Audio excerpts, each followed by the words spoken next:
ever since I've been knowing him, he just works so hard. All the time. He's got to be about, What did he say? he's in his 60s, 64, 65. Okay. He has his own trucking business. He put his son in his trucking business too. So his sons are doing.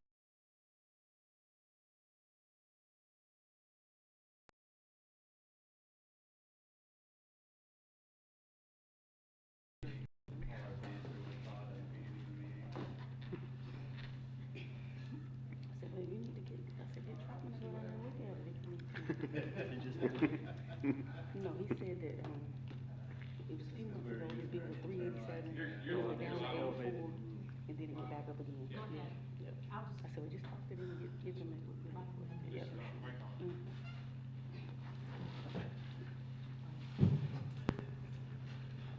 Good afternoon, everyone. Thank you all for being here. We are almost through the year. We have two more regular agenda briefings and 2 meetings. So year's moving by pretty quickly. So again, thank you all for being here. I'll go ahead and call our Monday, October 6th agenda briefing to order.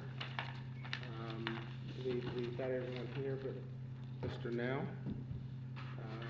So we'll go ahead and get started.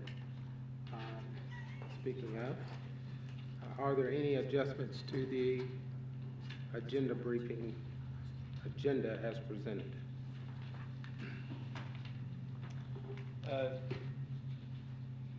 Yeah, I'd like to add a spot to discuss our water and sewer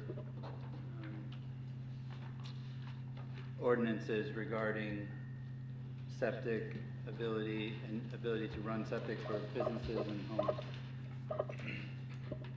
It was included in our packet here, a sheet for it, but I'd like to have a discussion topic for it. Any other comments? Anything from staff?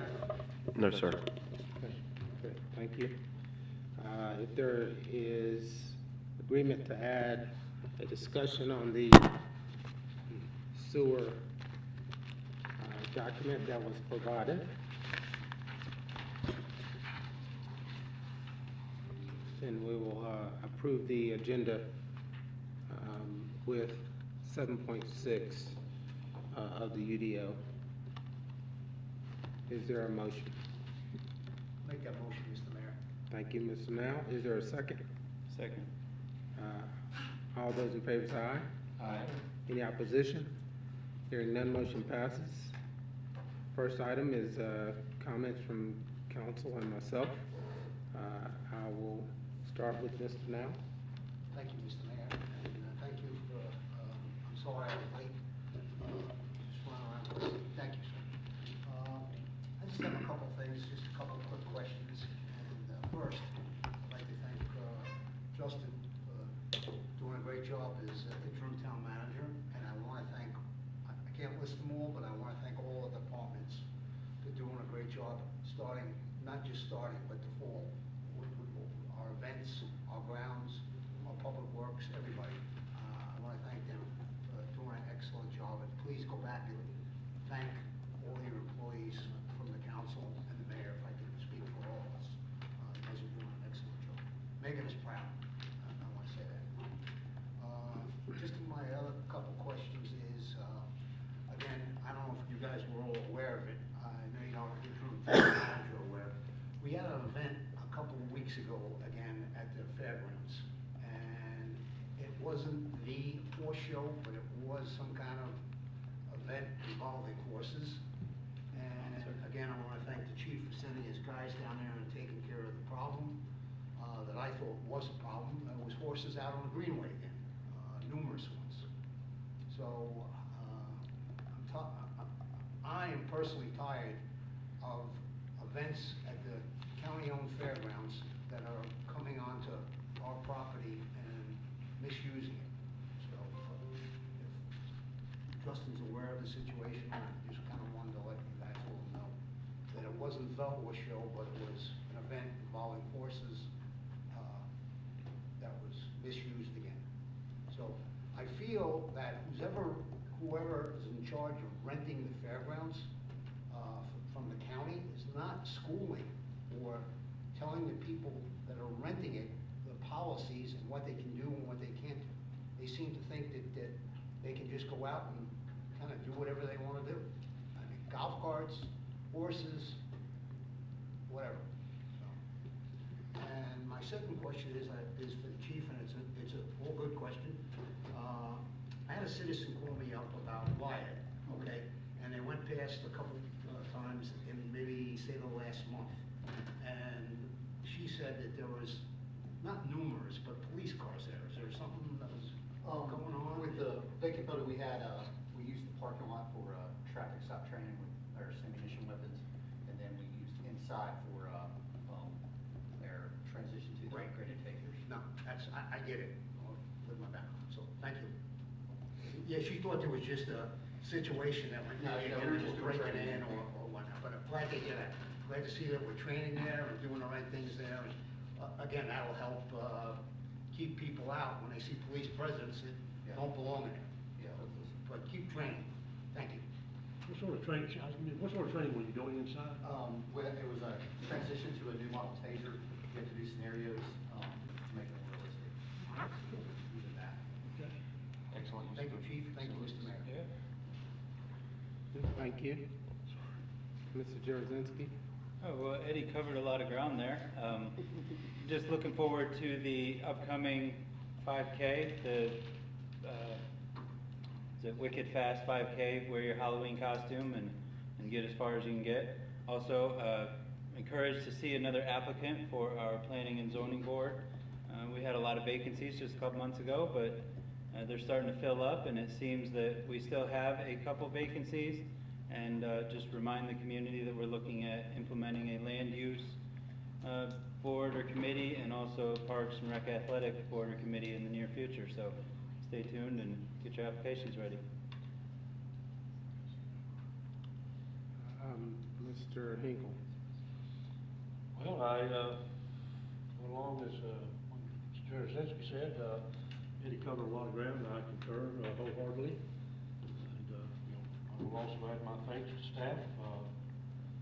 You're doing a great job.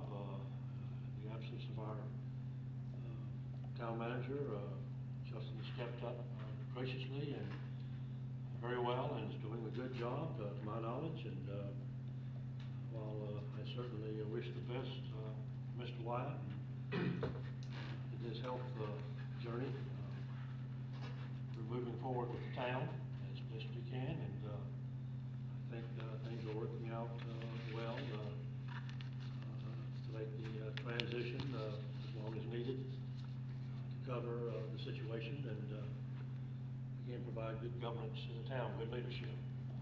Staff reflects leadership, and if you've got good leadership, staff's going to be representing that. So it's hand in hand in the situation. So again, I go along with that. Also, yes. Once again, people step up, they complain, but don't want to get involved, so this is your chance to get involved. When an election occurs, your chance to get involved, and there are openings on our advisory boards, chance to get involved. So please, as the old saying goes, when I was a kid, put your money where your mouth is, and step up, if you will, please. Pete, thank you. Glad to see you here. Our officers are continually training. We've got a great police force. I've heard no complaints about it. We have pretty good consistency in our membership, shall I say, with our police department, which again reflects good leadership, good governance, and I hope it continues for some time. Not all communities are so fortunate as we are. I'm kind of glad to have the opportunity to kind of crow a little bit about it.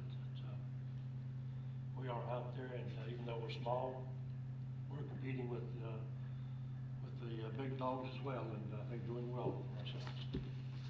Yes, sir. No, pass it over. Ms. Harris? Happy fall, everyone.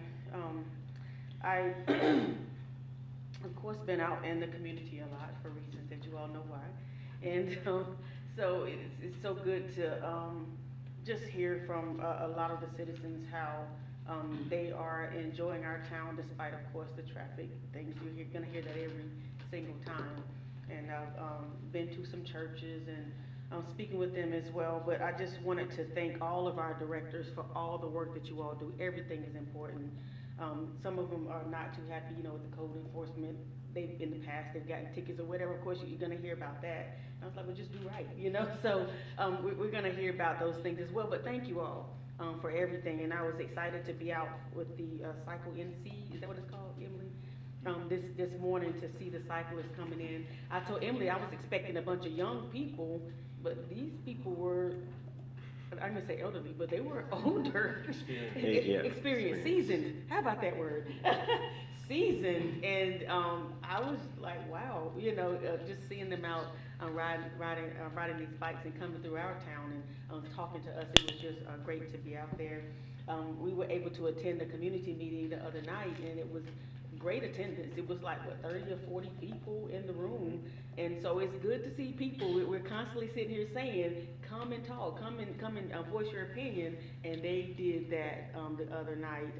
So it was good to hear what people had to say, regardless, you know, for or against. But it was good to hear people, what they had to say about it. Last thing, I texted the chief about this, and I wanted to say it out in public. I think it was on Troutman Locals where somebody had a good experience with the police officer. And I meant to say it last month. You don't hear that too often. I had a good experience with a police officer. You don't hear those words together. So thank you, Chief, for having such a great staff, and we appreciate all that you all do. Thank you. I'll pass that on. Mr. Oxford? I think we probably hear that more than most other towns. But I definitely agree with everything that was said. I echo all the comments. We do have some events coming up. We've got a 5K, which are always a fun time here in Troutman. We also are closing in on election, right? Early voting, perfect opportunity. It's gonna open up soon, right? In about a week. Yeah, 10 days, yeah. So it's your opportunity to have your voice heard. And also at the end of the month will be Halloween, which just want everybody to be mindful of the trick-or-treaters. Just be careful out there. Thank you, Mayor. That's all. Thank you. Mr. Mayor, may I add just one thing that, kind of piques my memory there. I agree. I went there and I was well pleased. The seasoned people that were out riding, they were very friendly, and some asked questions, and while I was there, I enjoyed it very much, and everyone complimented the town that I spoke with, and I was very appreciative of that, and so forth. You know, they agreed, it's still in the small town feel, but, you know, I told them we're growing, and, you know, it's a difficult job trying to keep that feel, but we're trying. But I enjoyed it very much. That was an hour or so well spent for me to get to do that. Thank you for reminding me. Great, thank you. Thanks for all the comments. So a couple things I'll add in addition. I did enjoy the cycle event today. I think the volunteers that came in from out of town also spoke highly of our town. And so very appreciative of Troutman being one of the stops on the way. And so I want to pass that on to the staff that at least the feedback I got was very appreciative of the welcoming that the town provided for the cyclists. Also, I wasn't here to experience Ham Day. I don't know how many of you got biscuits, but if you got one of them, you put it in the freezer and you want to get rid of it, let me know. But I was out of town, and someone asked me why I wasn't at Ham Day. And so, again, it's great to have people who don't live here that know about events that are going on in our town. And so our nonprofits are doing a great job, and we appreciate what they do to help represent and support the community.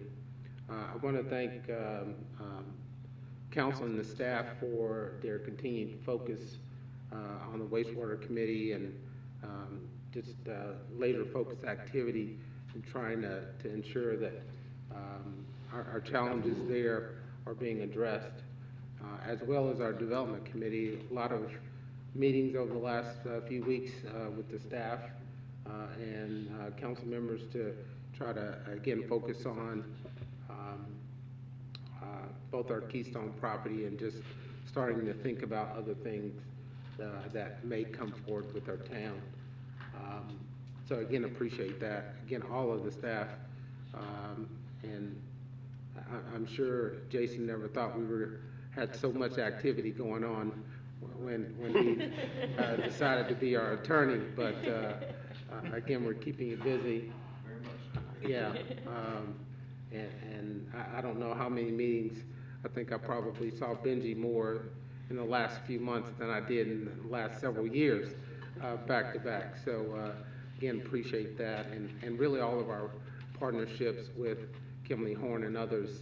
Again, a lot of work has been going into these meetings. So again, I want to say appreciate that, and just to the citizens out there, know that we're trying to focus and do what's best for our town. So with that, I will go ahead and turn it over to our interim town manager for any staff comments and reports. Thank you, Mayor and Council. Thank you for all your kind compliments, and we will pass those along.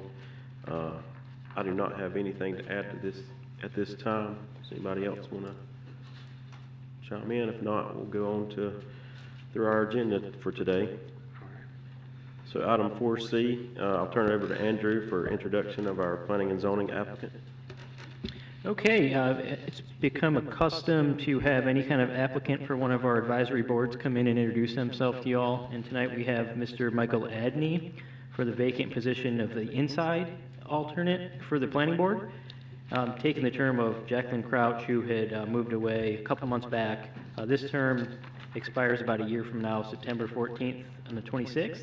And with that, I'll turn it over for Mr. Adney to give introductions of himself for you all and take any questions or comments you may have for him. My name is Mike Adney. I've been in North Carolina for 3 years. I grew up in Minnesota. I've been here in Troutman. I bought a house about a year ago. I was moved here by Billy Graham 4 years ago. So a good part of what I do is my full-time employment with Billy Graham in Charlotte at the headquarters or wherever they send me on one of several man-made or God-made disasters.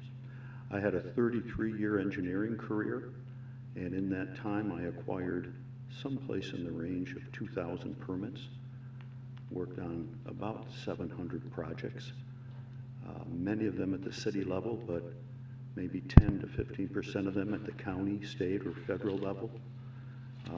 I was moved to California on a project and ended up raising my family there.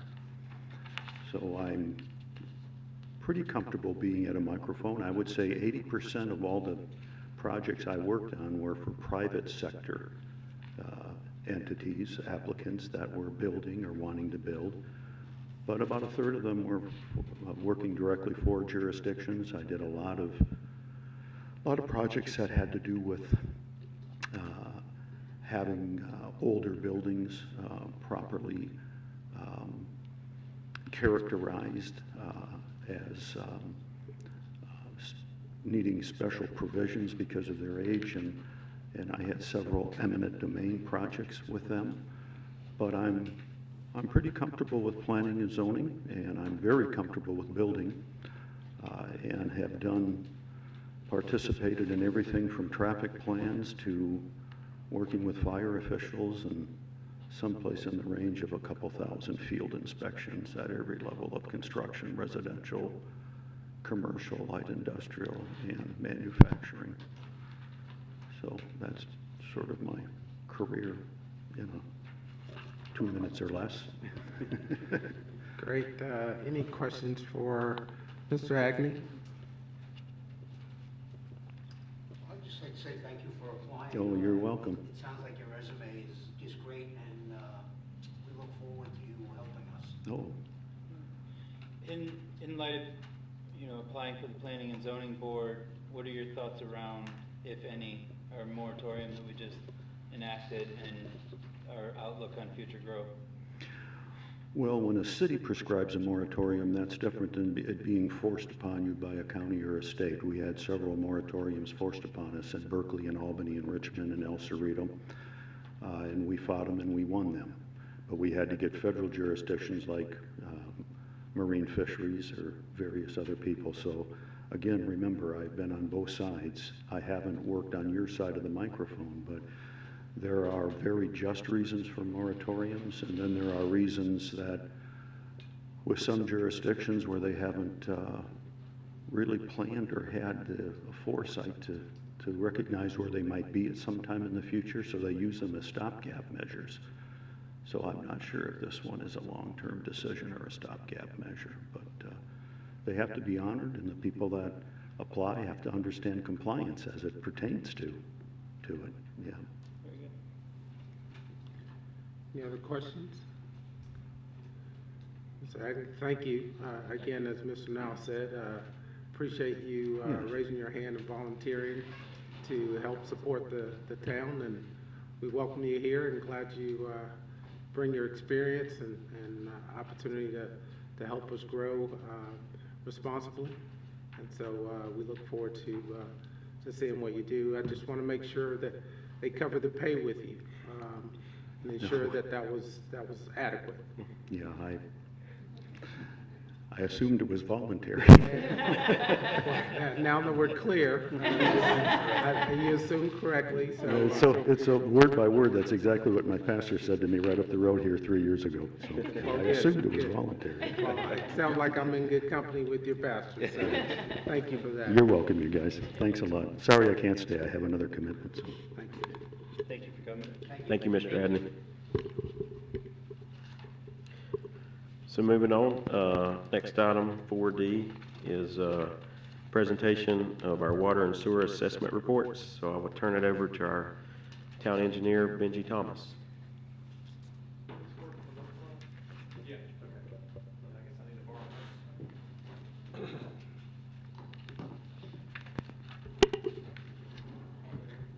Okay, good afternoon, Mr. Mayor, council members. Glad to be with you. All right, I'll try to use this. So as most of you know, I'm Benji Thomas with West Consultants Engineers out of Morganton. And the town of Troutman was successful in getting 2 grants a few years ago for studying your water and your wastewater systems. Tonight, we'll only be talking about the wastewater system. Hopefully next month, we'll do this again for the water system. This giant notebook you each got a copy of. We won't go through that page by page, so we got this short presentation to kind of summarize it, but I'd be happy to answer any questions you might have if you've looked through it. So as the title says there, it's a wastewater system asset inventory and assessment, or AIA for short. That's a fancy long name. The state actually came up with that a number of years ago as something they wanted to promote for all towns, all water and sewer system owners across North Carolina to, just encourage utility owners to properly manage their systems. And this is just a way to help you do that better. Let's see.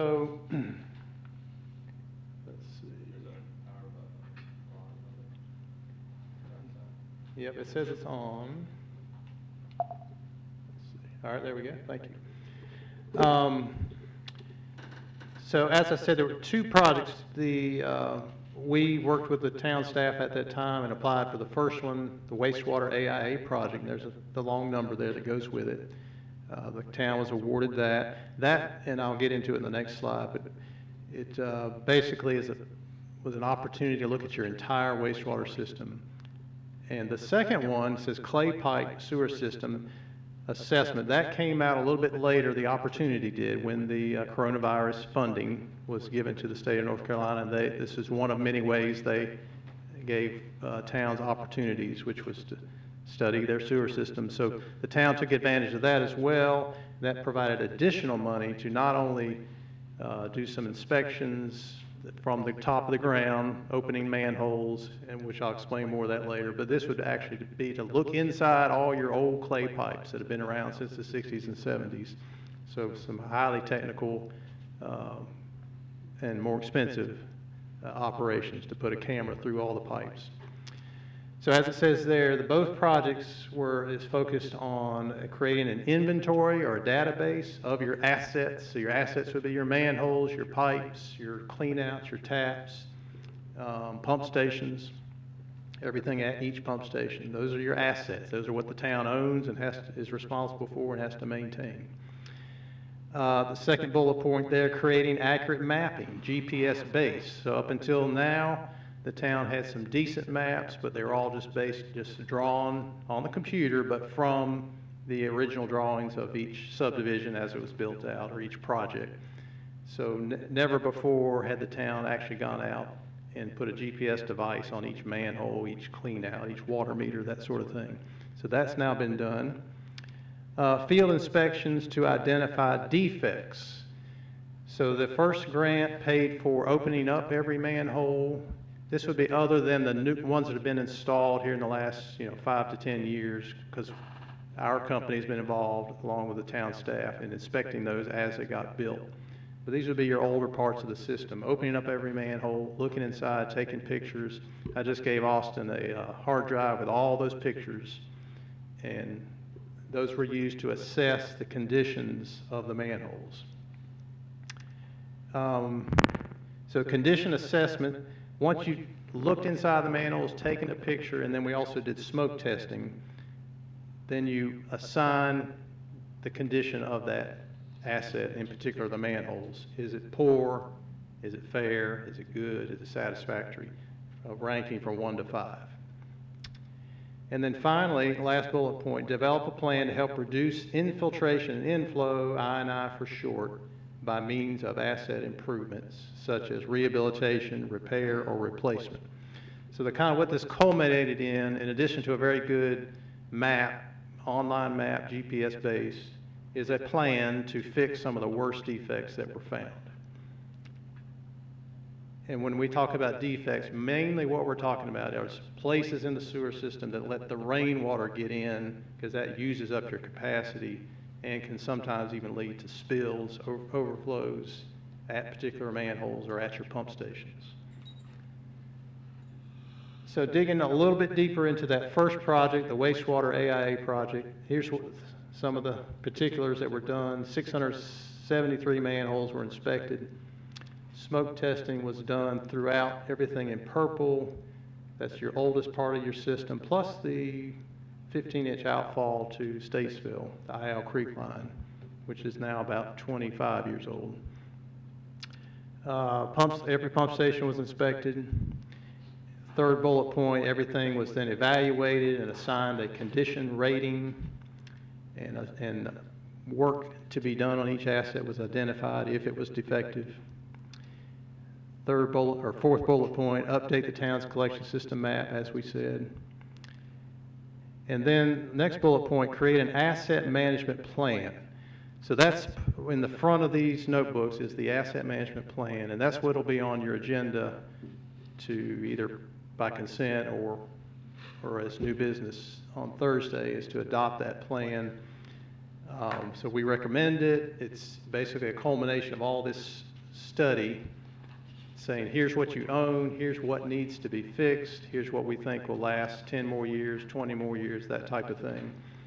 And by adopting that plan, of course, it gives Austin a tool to use in the future, but it also, you will score higher on future grant applications for this type of work, for any kind of sewer improvement work.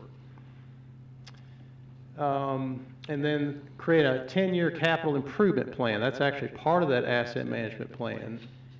And this would be any items that were identified that need to be fixed, trying to see what makes sense to fix in the next 10 years, what it would probably cost, and then you can see on there the cash flow, how much cash you would need to invest in your system each year. So that's near the end of the asset management plan, and you would actually be adopting that as part of the asset management plan. We tried to keep it fairly, realistic or, affordable.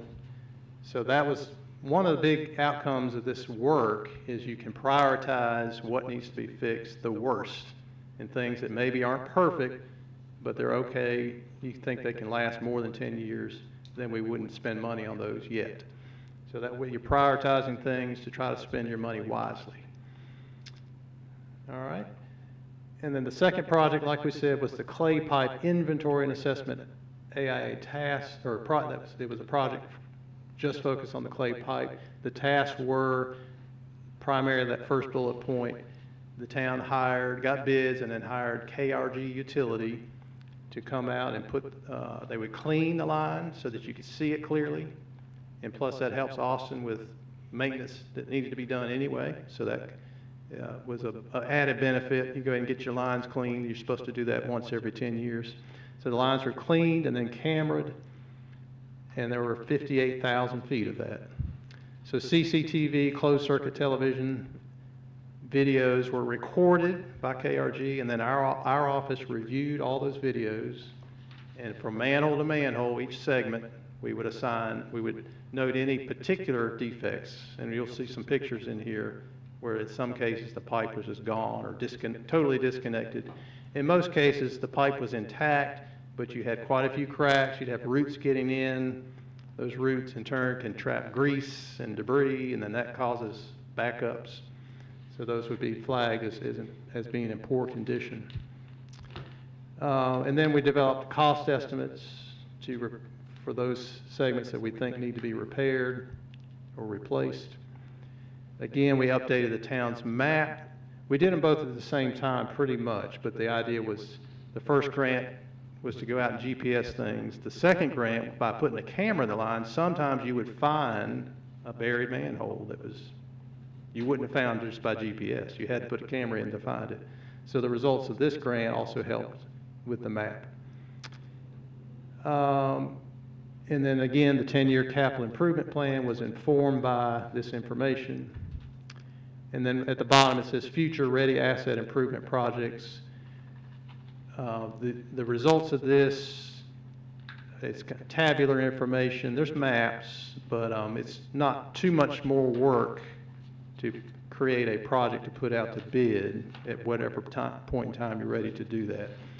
And we did, of course, already put the worst stuff out to bid. It's already been out to bid, and it's now under contract.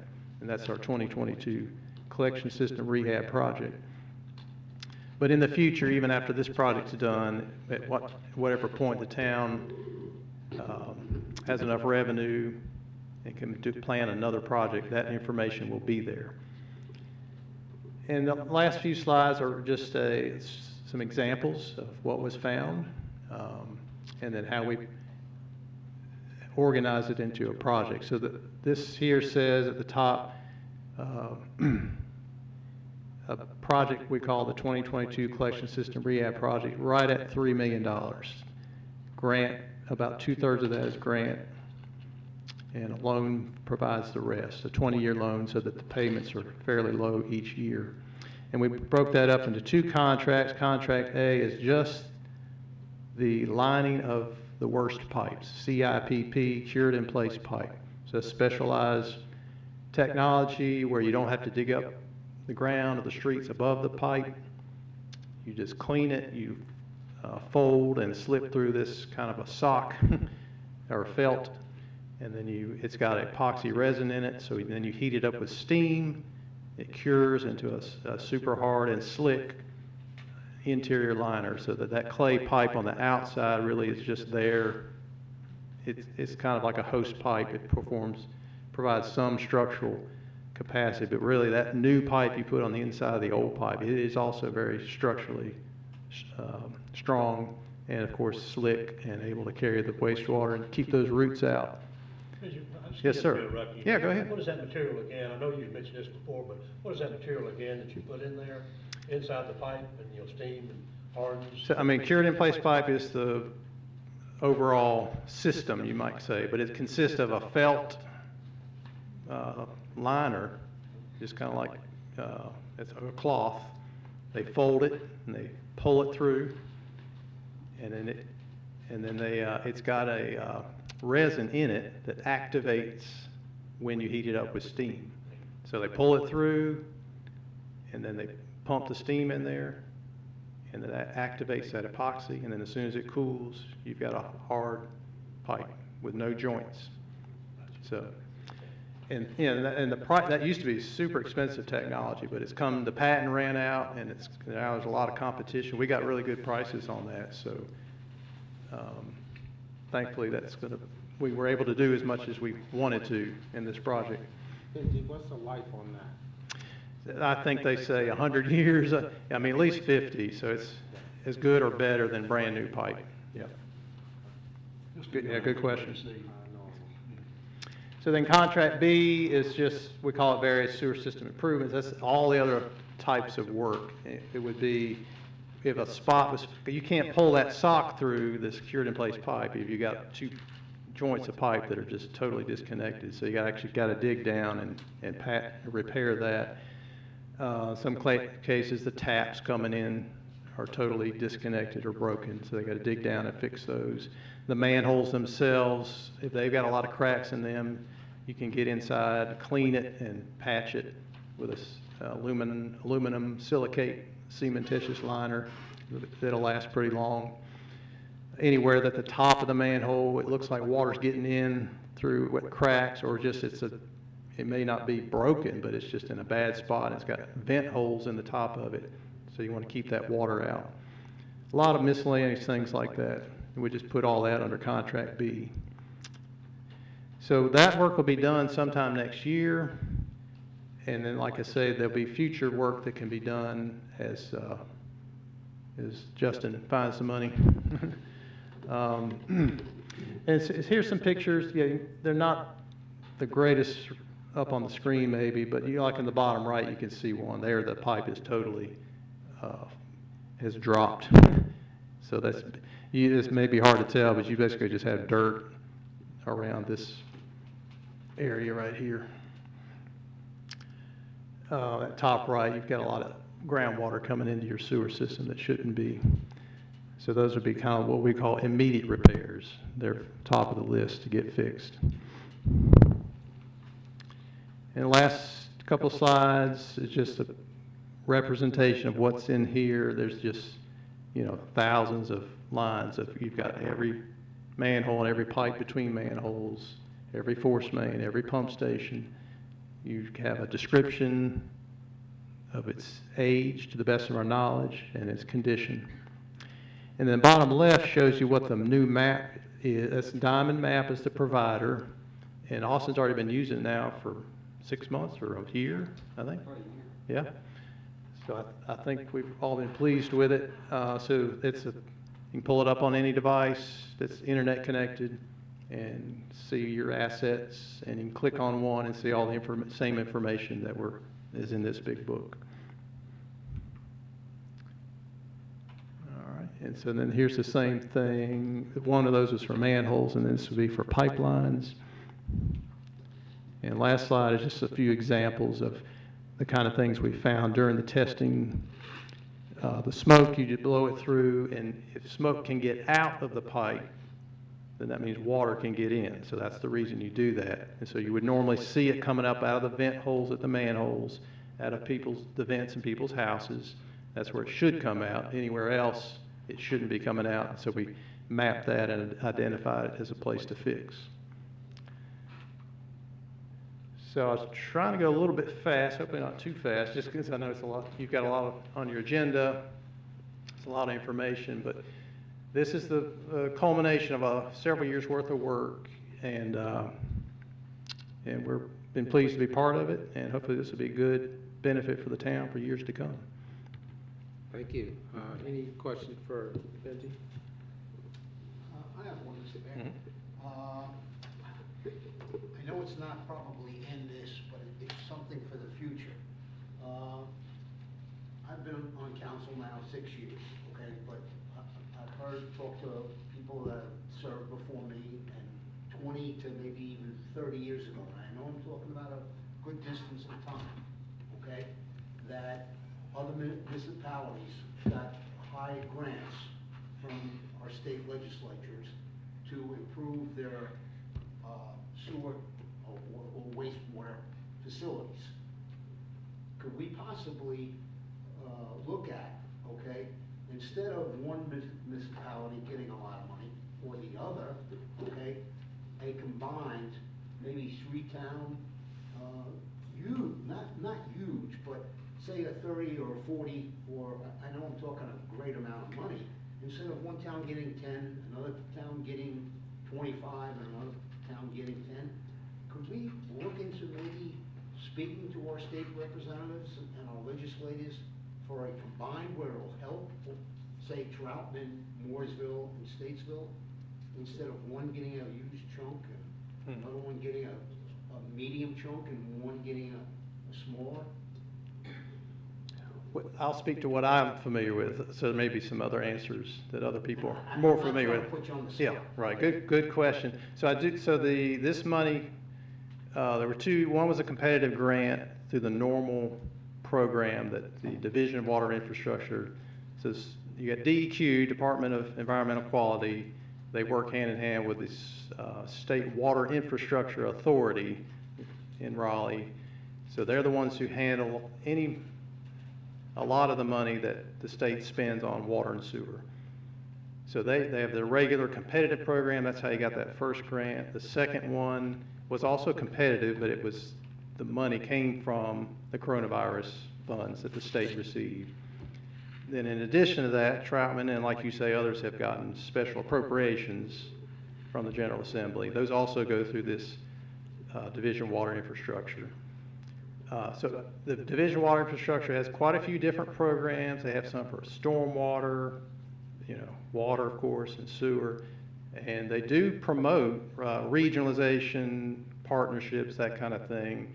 Over the past, I've done a lot of these grant applications over the years. In the past, you get extra points if it's some kind of a partnership type project. I don't think that's necessarily the case now.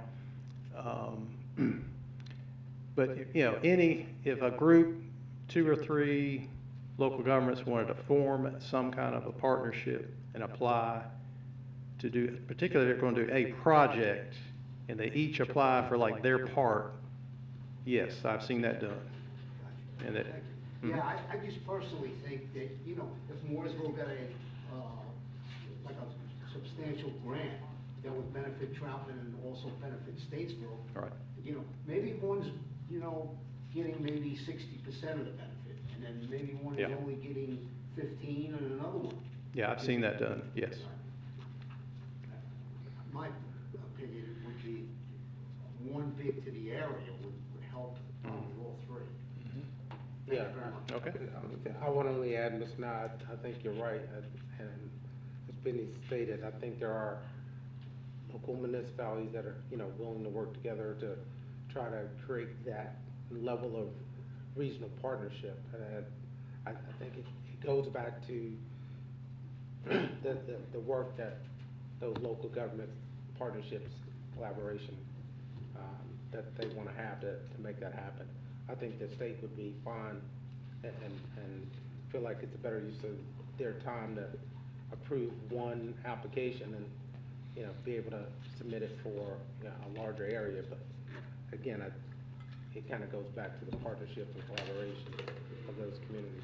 Because I'm sure you heard, and again, the rumors, okay, or whatever you want to call them. 20 to maybe 30 years ago, a municipality was given a good amount of money and told to work with the other areas. Right.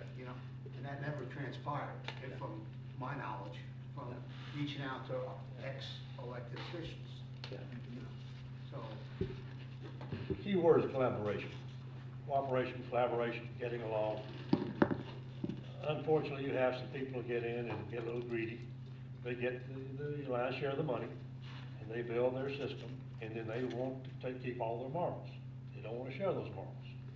And unfortunately, others who have depended on that happening at the state's direction gets left out in the cold. And again, if it had, these legislative, That's why I'm wearing a hoodie.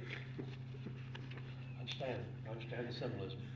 But again, it's a situation where the state, through legislation, if a municipality or a group of municipalities don't want to cooperate, work together, then sometimes you have to do it through legislation.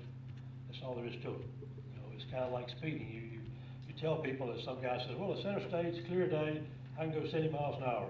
Well, the speed limit's 65 or 55 or whatever. You know, you gotta have legislation to make sure things stay. And it's the same thing with sometimes unfortunately people's actions and the treatment of each other. And collaboration and cooperation to me are the key words there. And there's no room for greed, selfishness, what have you. With taxpayer money, all that money you're speaking of came from all over the state, not just one municipality.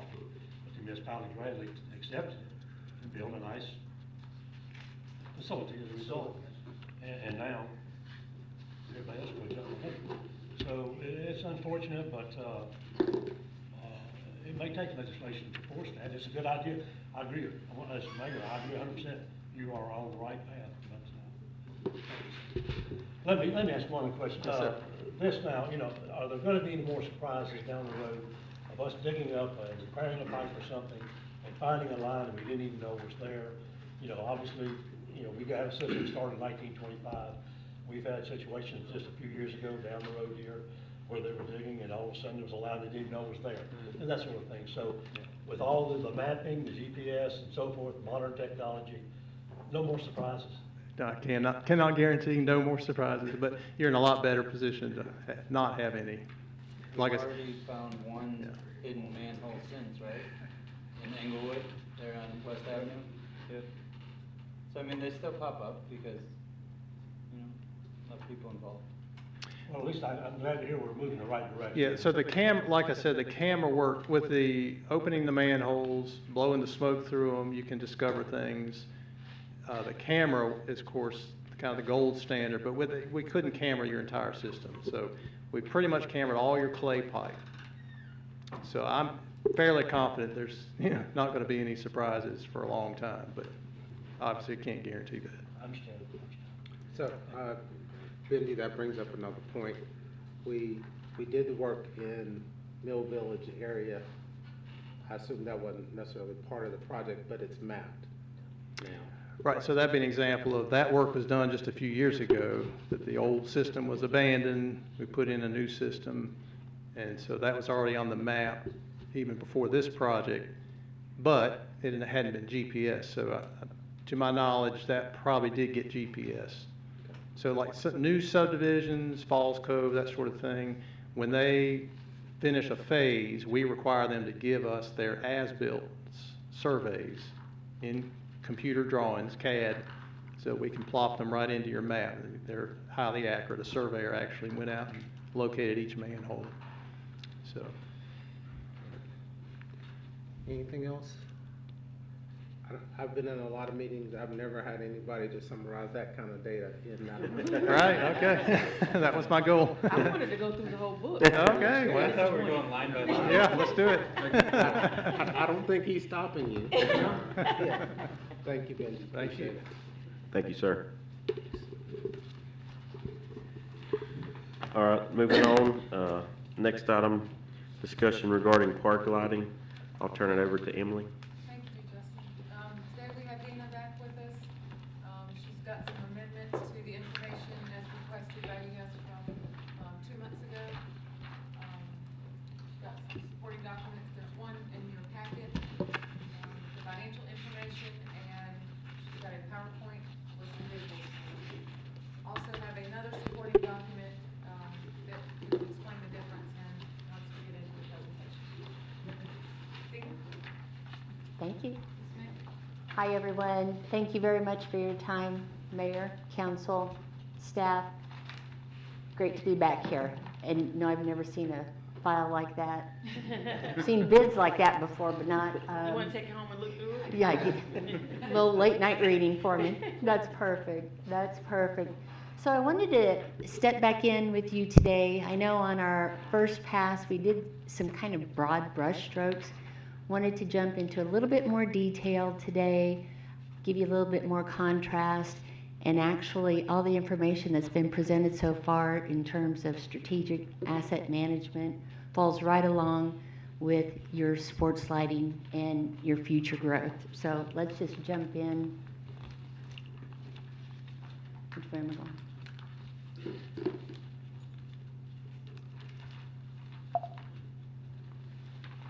There we go. So a couple of pillars that we really try to live by. And the first one is, right now, LED is on the table. It's what everything is moving forward to.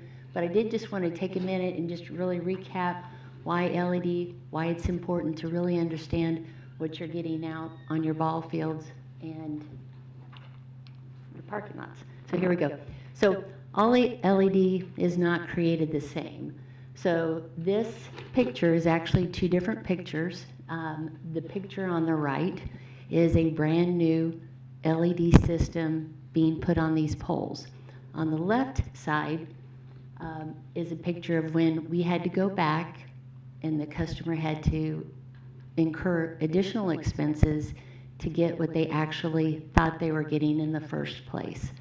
So keep in mind, untouched photos, these were taken by actually the customer themselves. The folks on the right, they're still messed up in litigation. So keep in mind in terms of performance, service and warranty, and the system versus just putting up fixtures on the top of the pole, there's a difference. Couple other before with brand new LED versus with Musco's LED. Again, the field on the left, brand new install. They got it installed and they couldn't make it look like what the customer thought that they were buying.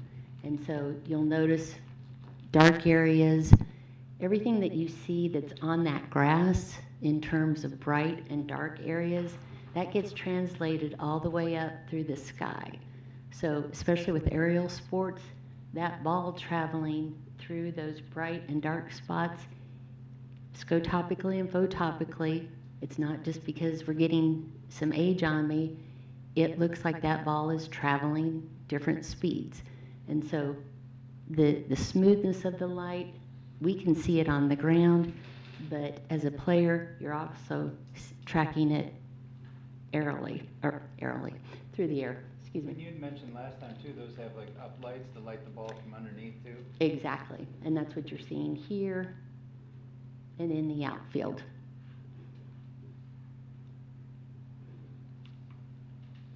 Couple other, same facility on the left, brand new LED. Customer didn't like it, came back to us to fix it, and you can see the before and after. Even taking away the green grass, because a lot of times the green grass looks nicer. But again, focus on the quality of light, the smoothness of light, that ability to, over on this side, the fact that at this height, you can see that light source means that, number one, it's wasted energy because it's light going up in the air versus down on the ball field. And again, like this guy is really concerning because you have such bad aiming and you're pushing light out here where all the action is right in here. And on this one, you can see those hot spots. So again, as I said, when we get done here, you guys are gonna drive past ball fields and go, I know exactly what's going on right there. Again, on the right, Dark Skies organization, as you continue to massage your brains and think about what do we want to look like in 10, 20, 30, 40 years, the ability to control light and glare and to keep the feeling of a really comfortable hometown versus being uptown in Charlotte. It's important with your lighting ordinances to address these types of things, and we can certainly help with that. One of our customers says, you know, if you're going to get 25, 30 years of usage of a lighting system, you want to make sure you're getting the best available technology from a company who'll be there to back it up. And that's what we try to do every single day with every Musco employee. The rise of controls. So we talked about it last time. We don't want Emily having to run back and forth to the ball fields now that she's gonna get something lighted here in her backyard. We don't want people throwing breakers. We don't want people throwing oil switches. We want to give you the control on your phone. So I was just in Iowa all last week. Now's the time to visit Iowa. The weather's beautiful. It's not cold yet. But controlling Central, so in this area right here, we're controlling over 8 million schedules a year all over the world. And so they know, you can see the TVs all across the way. They know where weather's coming in. They know where to expect the increase in phone calls from the customers, etc. And they're there 24/7, 365. Emily and her staff are going to be able to utilize their phone to turn lights on and off only when they should be, because coaches love to turn lights on early. They tend to leave them on later. 15 minutes on the front side of the schedule and 15 minutes on the back side of the schedule is 10% of your energy bill. So that every 15 minutes counts. And so we bleed it into sunset, so that from a player's perspective, they just continue right on, and we make sure the lights go off when they should be. Again, the police force can be issued a username and password. If for some reason they wanted to turn the lights on immediately, they would be able to do that if you give them that option. Ms. Harris, you're familiar with Romare Bearden Park? Mm-hmm. So we just met with CMPD down there last week, or week before, because there's a lot of activity that's not going well. And so CMPD wants the option to be able to turn the lights on immediately as well. So we're going through there and adding additional lighting throughout that park. So with Control Link, turn lights on. Emily can go on vacation to anywhere and be able to control them on her smartphone, laptop.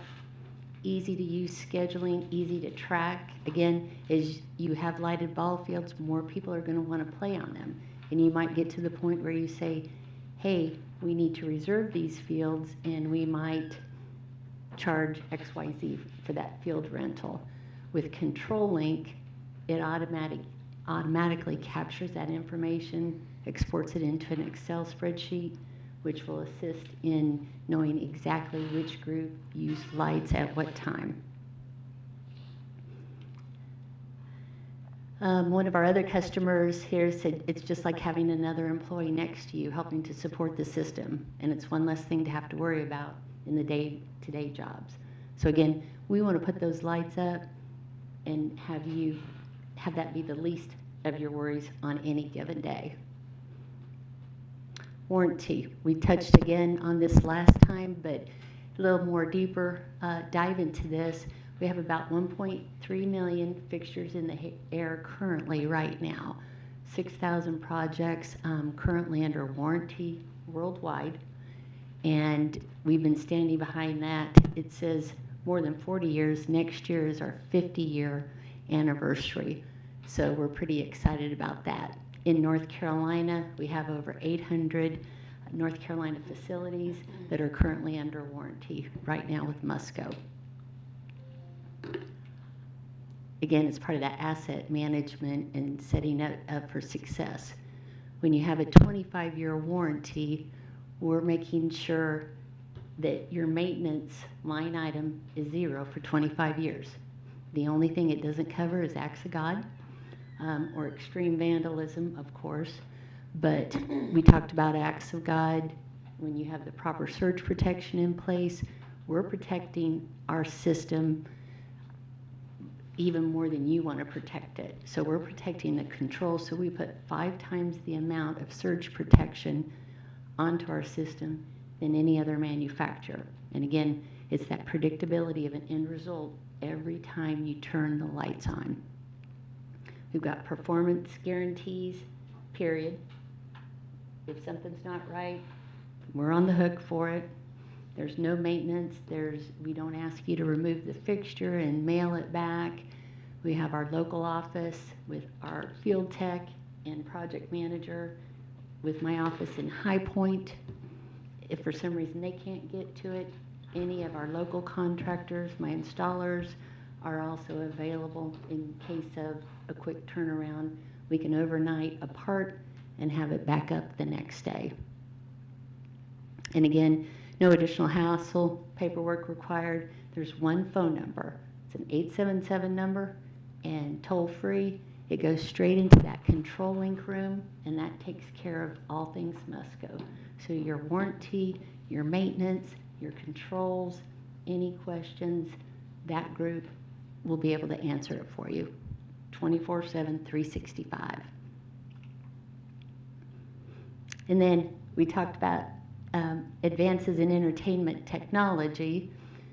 So last year we finished Wake Forest, so I wanted to show you these 4 pictures. So with a big stadium like this, we can turn it any color you want. We can have the shows. We were talking about doing the amphitheater, and I understand at this point we may move the amphitheater, and that's okay.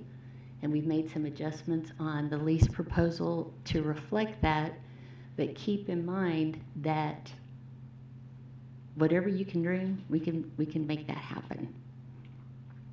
If you were at Bowman Gray in February, they brought in the cup cars. We did the same thing. So did anybody watch the NASCAR race this weekend by any chance? I knew you would. There you go. So the Roval, which is the road course, Bruton Smith wanted us to bring in our mobile lighting trucks. So these trucks for Bowman Gray, for the Clash, we had them in the 4 corners.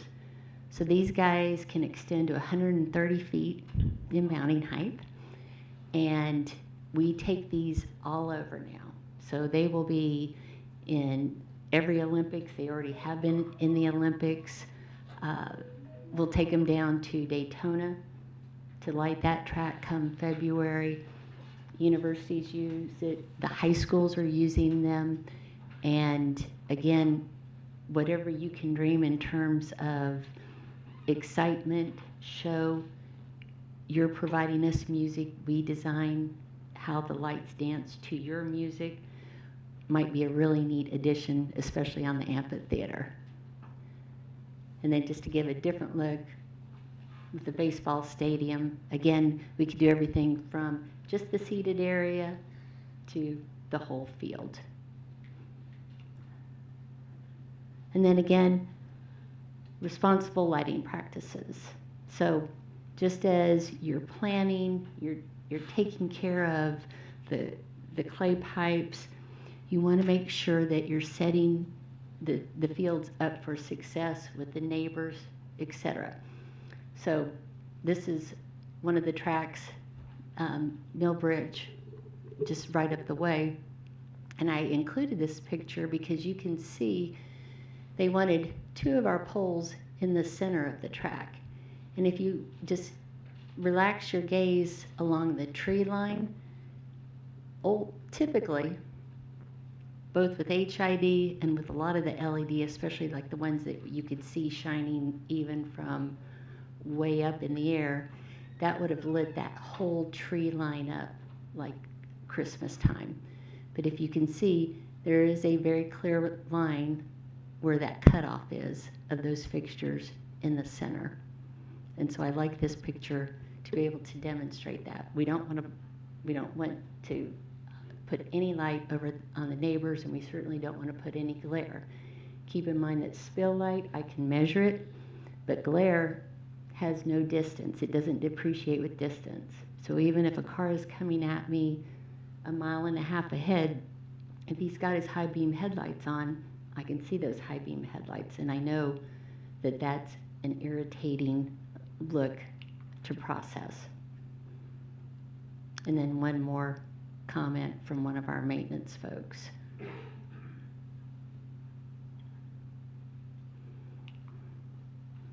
We talked about the driveway in. Once we decide new parking lot area and what the size of that area looks like, We'll be using an LSI fixture that will again be controlled with control link. And again, we want to be able to throw that light out. So in that parking lot, you have good modeling of the vertical of folks moving in and out of it. And so we're still thinking this area? It's already there, okay. So on this picture though, it's right in this area. And we're going to be adding, with the new lease proposal, we'll be taking care of that area as well. So in summary, all LED is not created equal. Trust but verify. System controls should put you in control. We don't want little hands flipping breakers, eliminating the option of any kind of electrical injury or worse. Field lighting can provide the show or be a part of the show. Really the choice is up to you. And then we always want to keep in mind our responsible lighting practices to make sure we've got good sustainability as you continue to build your fields together, not only from a player perspective, from a spectator perspective, as well as the adjacent property. And then of course, LED is here to stay.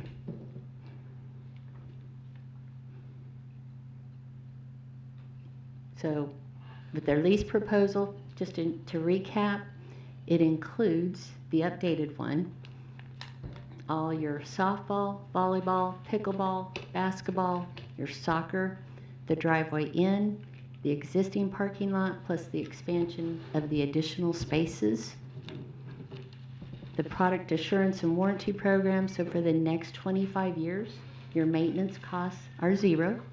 That also includes your controls cost.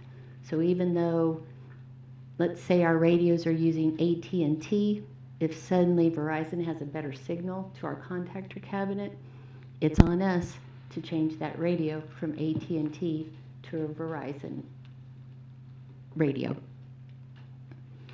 And then again, the only thing it doesn't include, because at this point we don't know, but we assume, standard soils, and ultimately the timing of the project, the scope. So this weekend I was out at NASCAR. They paid us with a condo when we lit the track back in 1992, and I'm in the front room and I hear somebody say, "Oh, look who stopped by."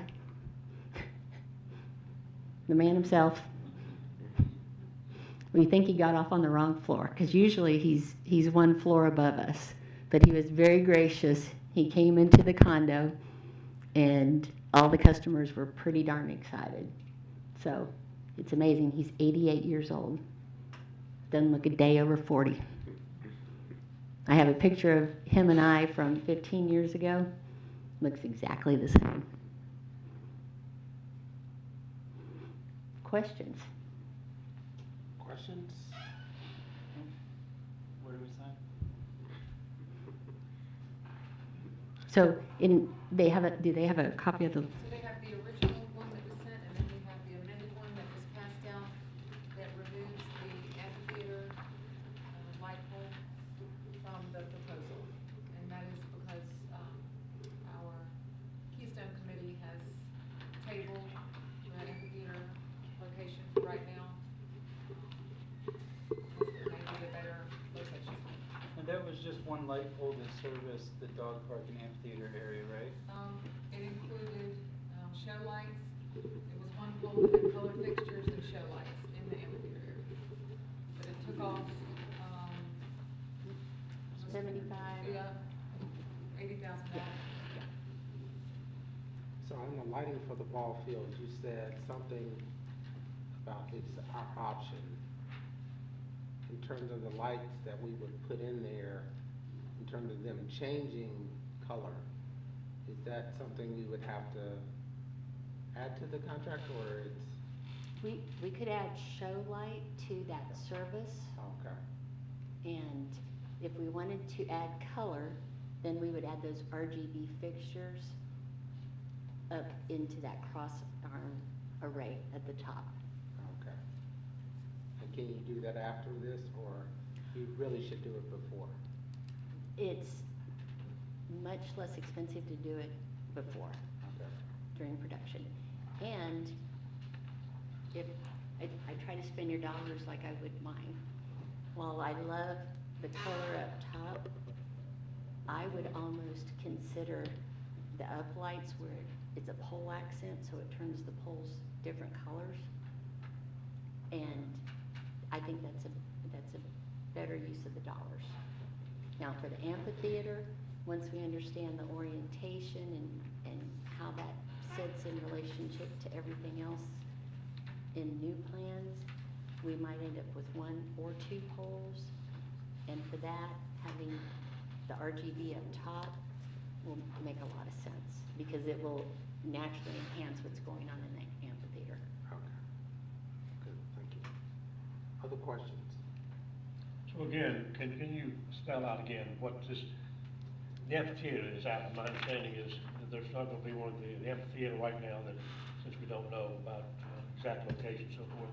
So going on the fields, the playground, parking lots, ball game, ball field, so forth. Have I left out anything? And then entrance, is there anything I've left out? The only thing that won't will be the dog park and the amphitheater is out for right now. That's correct. Okay. It's listed right there, the second bullet point there. I have one question, Dina. So, 1.649, is that total out the door? That's turnkey. Okay. That's turnkey, and again, the only thing it really doesn't include is if we were to run into rock that my contractor just can't get through. But that would need to be like granite, something extreme. And Dina, what's your timing? We're ready to go when you are, So when you start to finish? start to finish. So imagine if you said go today, manufacturing is about an 8-week process. And during that time frame, we would be putting together signed and sealed electrical drawings. A lot of things run concurrently with that. And then total install, I would probably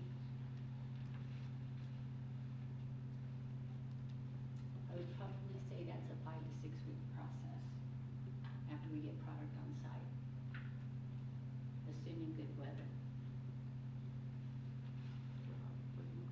I was gonna say 4 is probably a reasonable, 4 months is probably a reasonable. Correct.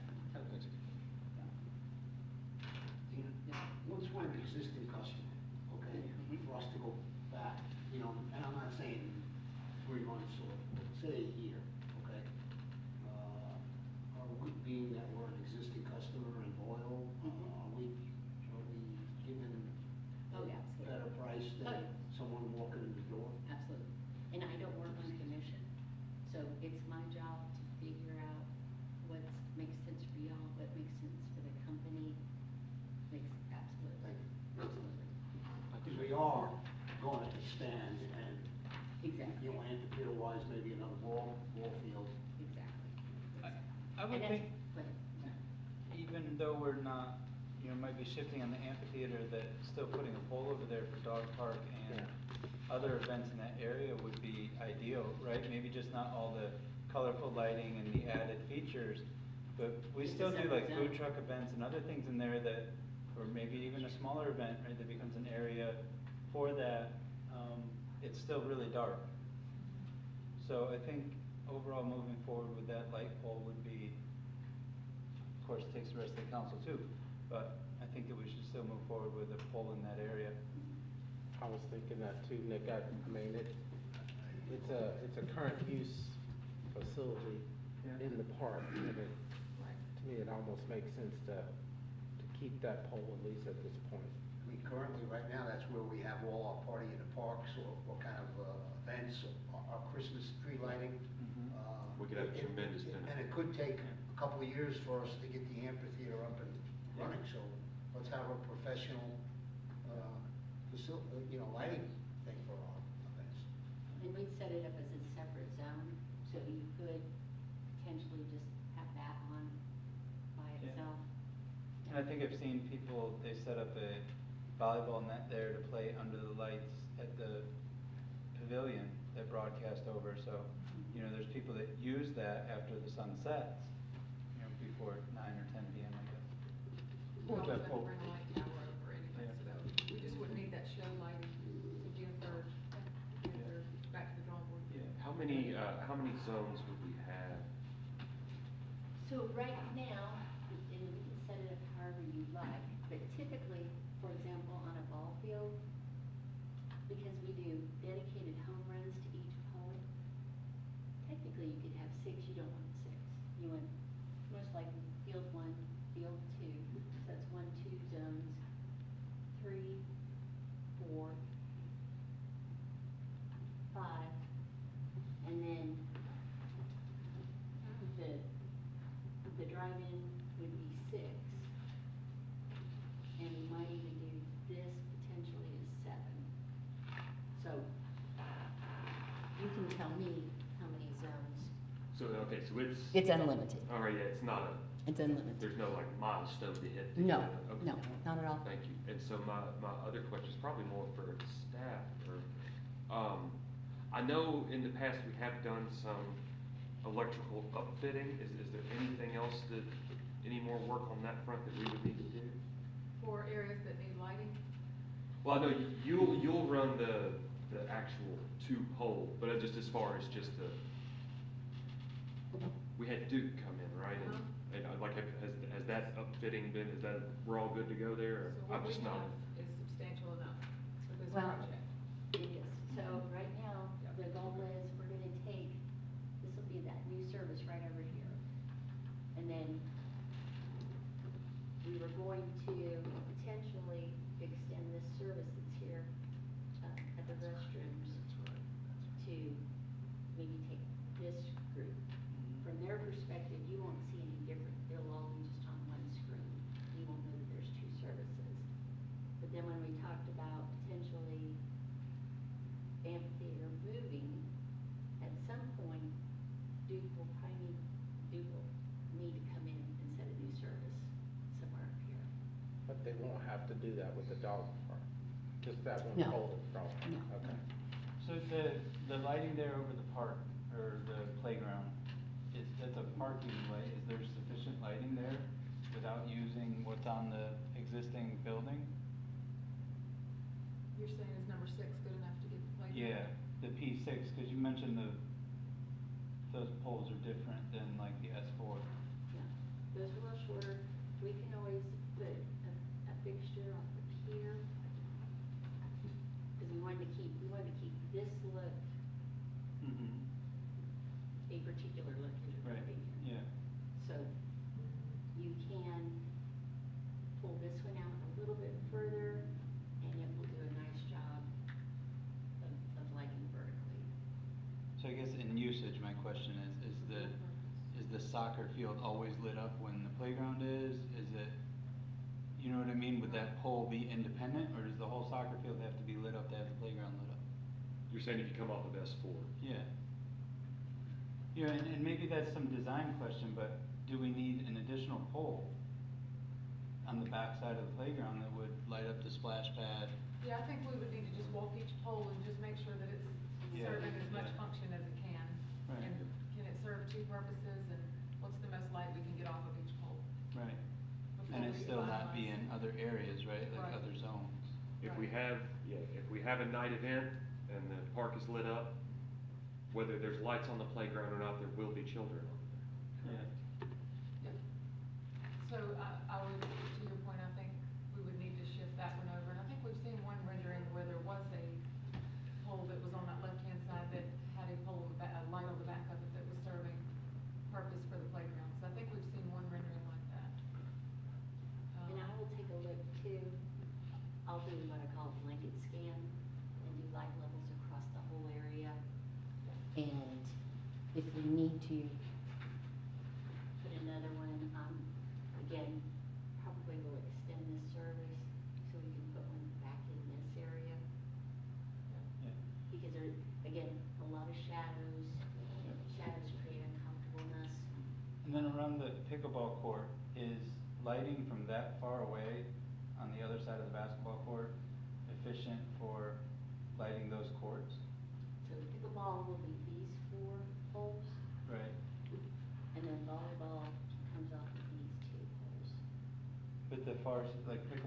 left side of that and basketball's on the right side. Oh, yes. Like those lights are, Yes, yeah. And we got those to fit for the animals. So I didn't, it's in your scans from previous, Yep. you'll see the light bubbles across there. Where would the pole be placed up there around this, possibly the dog park, if, council decides to go there, that extra pole? You tell me where you want to put it. where do you want it, Paul? Hang on, I'll get back to you. We really won't have any restrictions there, right? Because that'll be coming off this Yeah, other it- service oh, here, right? Exactly. What do you feel like, you've seen the area, what do you feel like is the optimal location for that to cover, as I say, the activities that are going on in that area? It especially now? depends on if I dream how, if this becomes available, how do you get here? Is this an access way for it? Or is this will always be a standalone?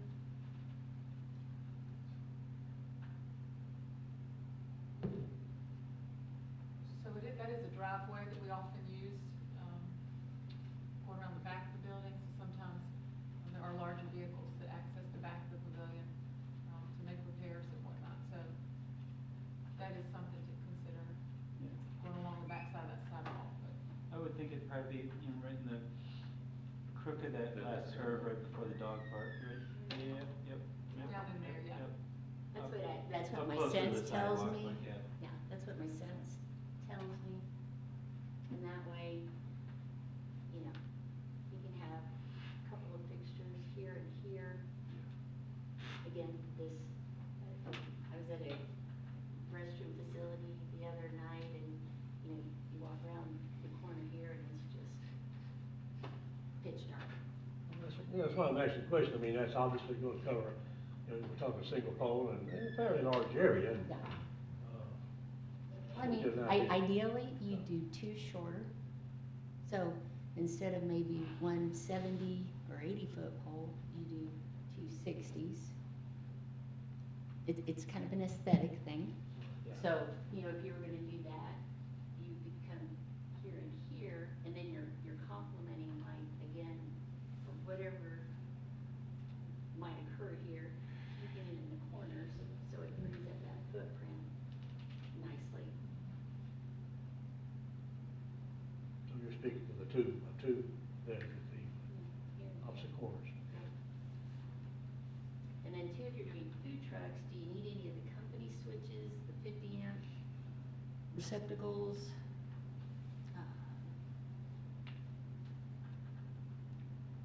Do they have enough power when they come in? Where do they pull power from?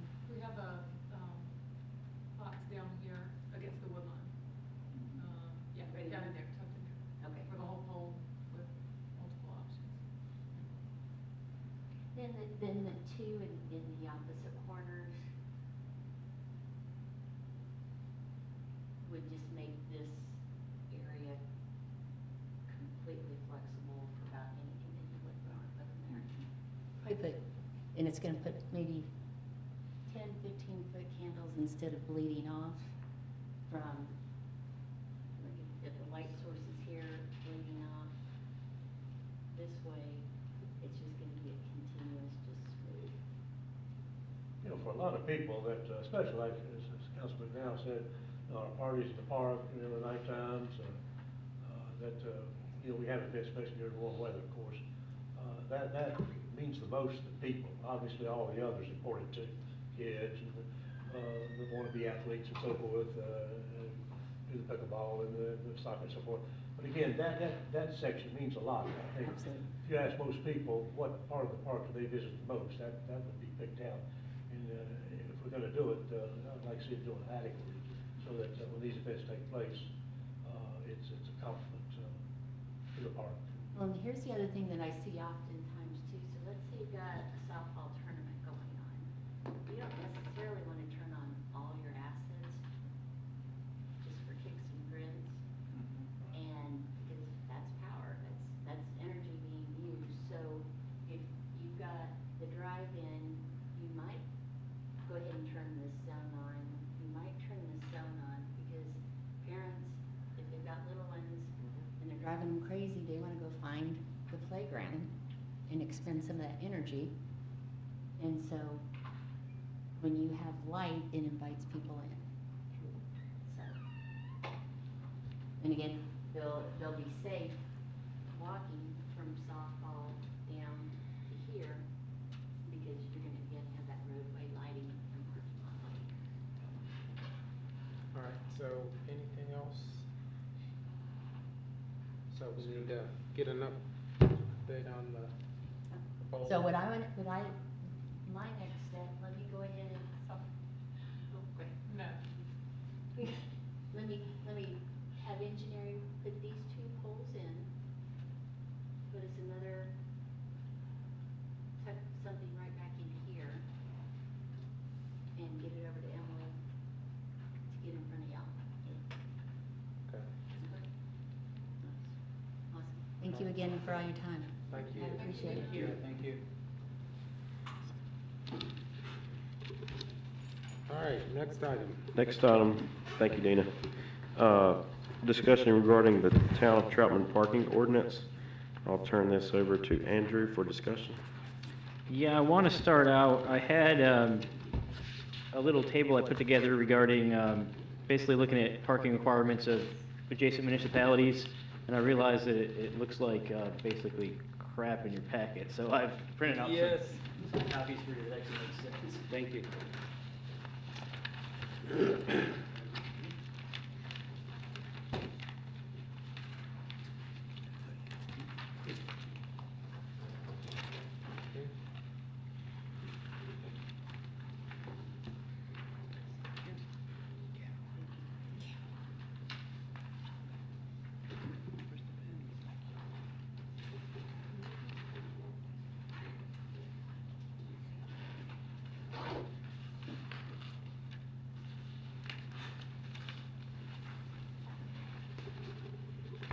Okay, so when we were having the discussion on the temporary use across the street, we were looking at our parking table and discovered that it was pretty much inadequate, and we did want to bring it back to discuss at one of these agenda briefings for some direction for staff to move forward. So I've included the actual table in your packet, and it's got, it's basically broken out, single-family, multifamily, commercial and office, restaurant, industrial, mixed-use hotel, and a couple other uses. So you have all that information in front of you, and with the information I've provided from a couple of the municipalities in this area, you'll see that our minimum standards are kind of bare. So it's something we might want to discuss increasing. To begin with, though, I was looking at this first paragraph in the 5.3.5 parking quantity standards. The second sentence reads, "If required, parking shall be provided at the time of erection, alteration, enlargement, or change of use of any building or use of land."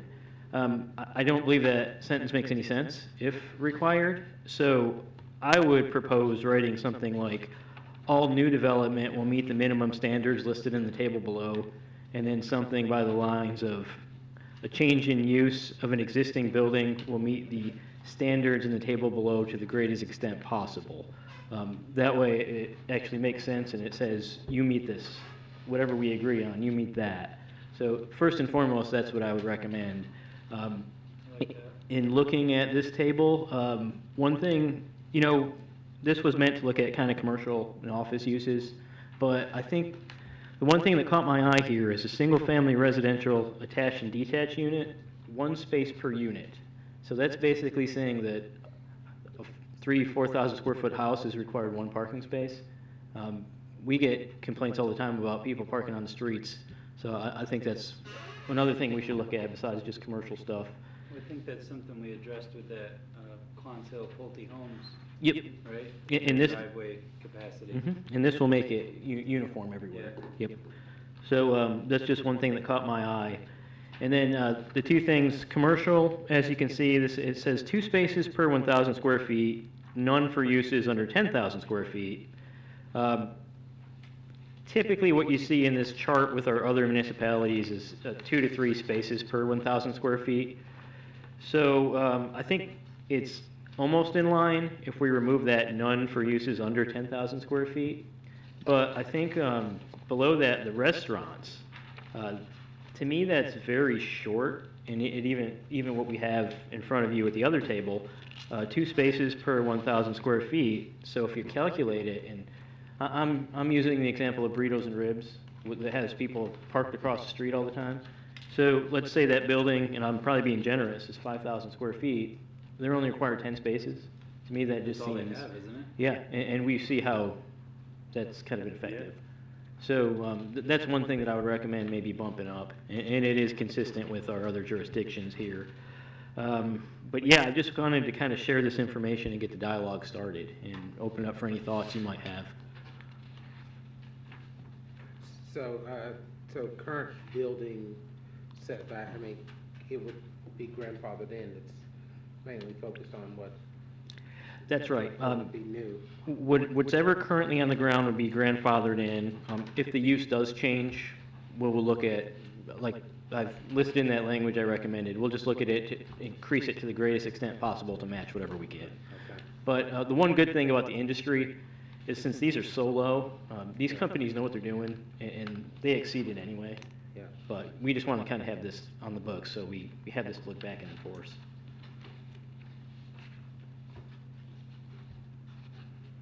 Other questions or comments for Andrew? Well, what do you need from us in order to bring this to planning and zoning to change it? Do we need to give you our feedback now? You can, if you'd like to email me your thoughts, that's fine. If you want to look at these tables a little bit more in depth, particularly this adjacent municipality table, since it didn't come out as clearly as it should have in the packet, so you can kind of look at that. But I do think looking at that the restaurant, I'd like you to look at that and let me know what you think, because I think that's very short. Yeah, some of these things are common sense to Yep. me. When I hear you tell them, I'm like, duh, you know, Yeah. it makes sense. And some things, you wonder how they took place or were there to begin with when you had a consultant, and you Yep. should have known better to recommend that. So yeah, I would like to have a little bit of time to look at it. Sure, and so sure. forth. And I think something to think of, like with the greatest extent possible language, like, and you know, I'm saying this to try to be a little bit funny, but if we were lucky enough that the Dollar General at exit 42 flipped over to like a sports bar, you know, greatest extent possible, we could make them put in as many parking spaces as we could, you know. Say like a Mooresville restaurant, I know what it says, Mhm. but like say you go to, I wanna say, the Hickory Tavern. Yeah. They got more spots than Oh, yeah. they're requesting, only Mhm. because you don't wanna be a customer and drive up there and can't find a parking spot, That's right. because you're gonna drive wet. So, if we ever get lucky enough to get a chain restaurant, say up at exit 42, they're gonna put more than we're requiring, am I correct? Industry standards usually do dictate more spots than the minimums. Yep. But occasionally you'll get somebody who might not be willing to spend that much money on the asphalt or whatnot, and then you can kind of lean back to your table and say, these are the minimum requirements. Smaller mom and pops say, want Yeah. coming in there, they're gonna go by this. Yes, Where a chain is gonna just put as many spots as they have customers. for the most part. And market driven, and I remember back in 2018 when we were, you know, redoing this, same Kimley Horn, and that was a statement of the one consultant was that, and I could tell he was more in favor of market driven. You know, if you want to build a Food Line grocery store, put 2 parking spaces. That's, you know, that's Food Line's problem if they lose customers because they only got 2 parking spaces. He said, let it be market driven. And, you know, in some cases, that sounds good. Yeah. But as we were talking about another situation, sometimes through regulations, you have to kind of put out there what common sense would tell you. If you got a grocery store, you want more than 2 spaces. Oh, yeah. You got a little mom and pop curio shop that's, you know, maybe 500 feet or 1,000 square feet built or something, you know, 3 or 4 spaces may be enough. So again, it's yeah, market driven. You know, I've always liked that. You know, free capitalist society, market driven. But sometimes common sense and perhaps regulation has to kind of step in to kind of fill the space where some people are a little short-sighted, perhaps. And I think the language in here about none for uses under 10,000 square feet, those are situations we've had in the past. I've had discussions where it's just a small little business, but hey, I don't have to have any parking spaces. Well, you know, we don't want cars out on the road, so I think that language in particular needs to be removed. Yes, so Andrew, how did you handle, change of use in our downtown? That's kind of, most of the downtown parking uses our downtown surface lots. It's really tough, the greatest extent possible language, you're probably not gonna be able to do much down there because it's established brick and mortar structures. And unless we start demolishing buildings, I don't know exactly what we're gonna be able to do in that CB district. If you'd like, we could omit the downtown area from this parking standard table. Well, I mean, it's something to think about. I think either omit or add to, because the downtown parking has a downtown lot that Yep. is provided by the town. Mhm. So that kind of changes the parking standard in that immediate downtown area. Yep. But outside of that, it doesn't. Does any of this address drive-throughs, or does anything in our UDOs address drive-throughs? There is something in there about stacking. Basically, drive-throughs have to have stacking area for at least 5 cars, which is, Just 5 cars, huh? yeah, that's just 5. From all intents and purposes, it seems to work. I mean, minus this Dunkin' Donuts over here, but Yeah, that it's one wasn't. consistently bleeding out Yeah. onto Main Street anymore. Mhm. And that one, I don't, when that one was retrofitted, I think the language of greatest extent possible probably should have been taken into account, but that was years back with some other folks that looked at that site plan. It's actually the first one that was allowed. at Yeah. one time. And even with, like, for instance, the Zaxby's, they specifically asked for 2 lanes, kind of like you see at the Chick-fil-A, just to keep even more cars in that line. So, Many people eat there, huh? yeah, it's, they know what they're doing, these chain restaurants, yeah. And I think, so Main Street will be addressed at some point. Mhm. When DOT comes in and, yeah. We're not on their plan for the next 25 years, so. I said at some point, Yeah. that's all I said. Long in the future. Yeah,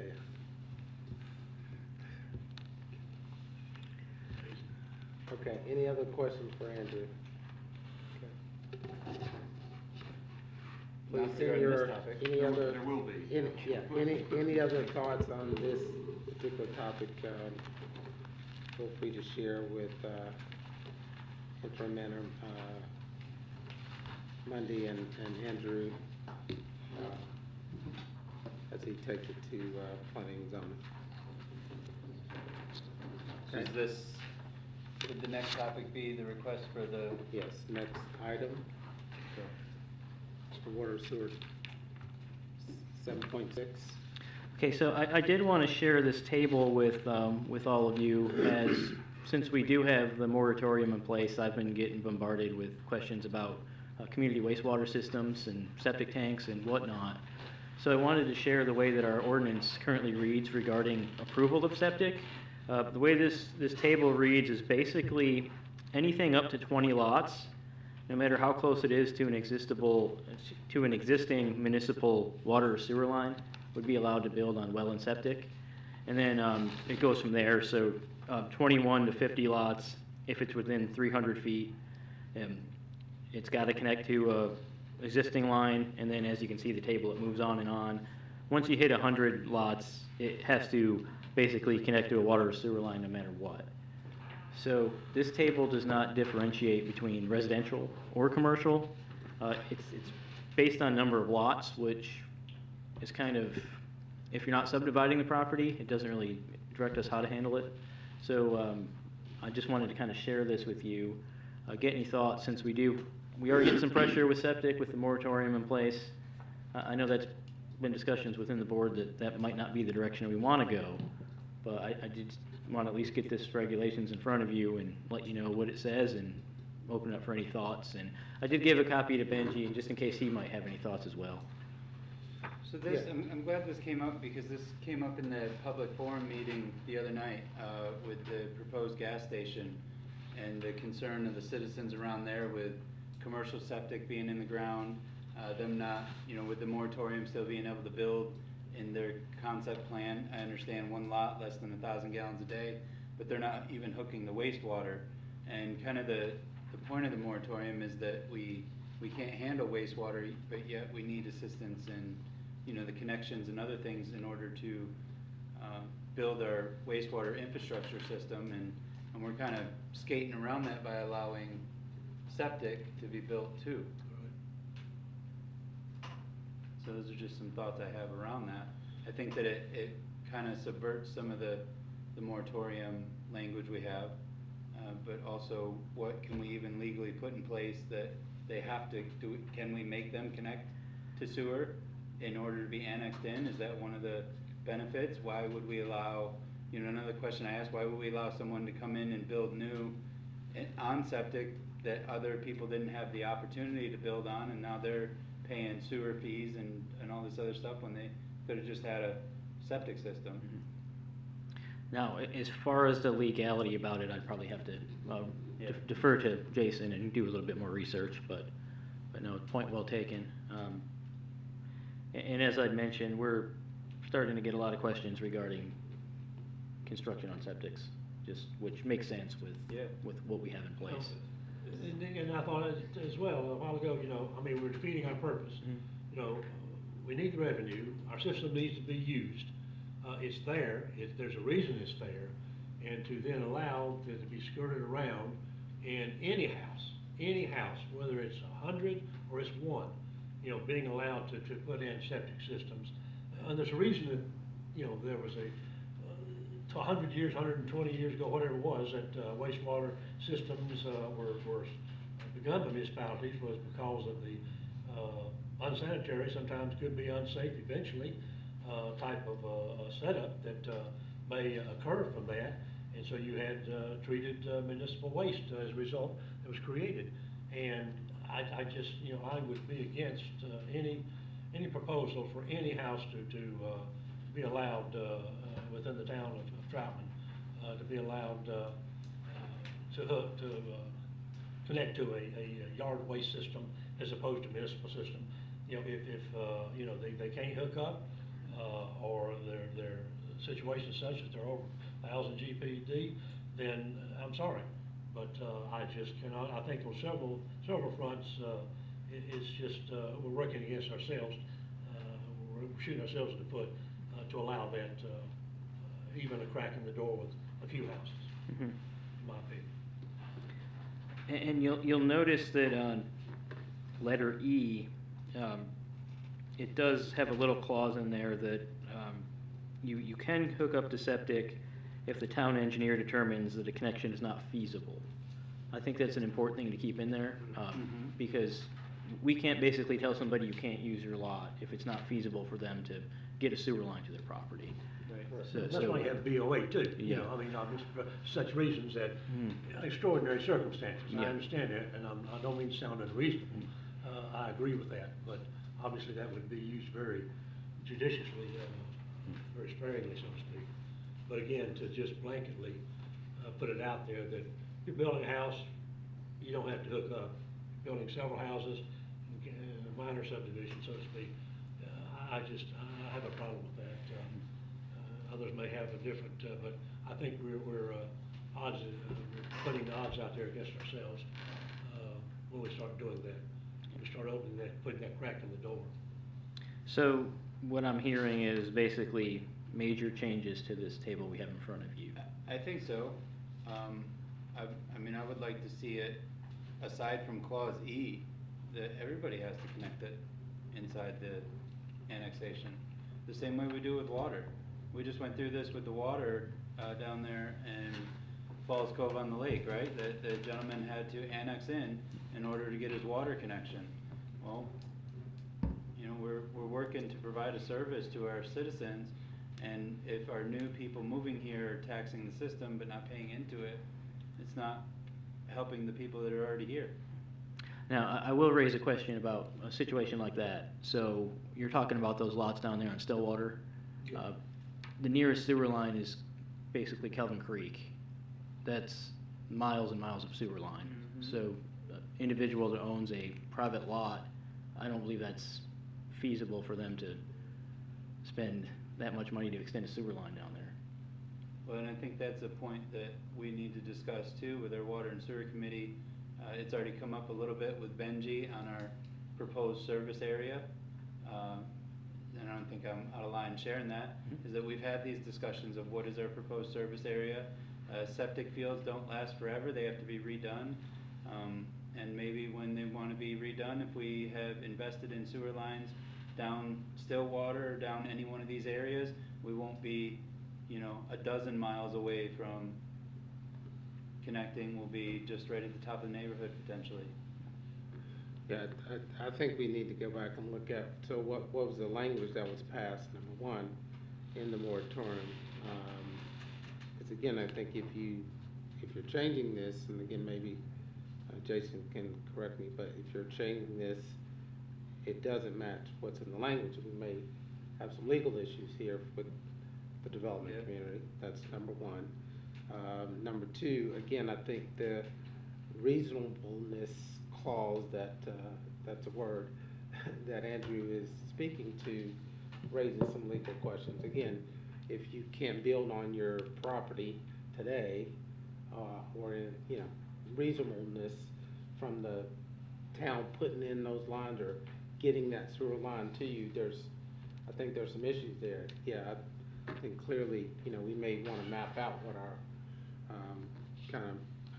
service location is, but I think we need to go back and this doesn't speak at all to, I think Mr. Hinkle mentioned, you know, 1,000 gallons per day. So none of that language is in here, doesn't speak to that. So if that's the rationale for a moratorium, then some of this needs to somehow be reflected in kind of this UDO. Do you think it would be a good idea to have a discussion on this particular table at our next wastewater committee meeting? That'd probably be more reasonable.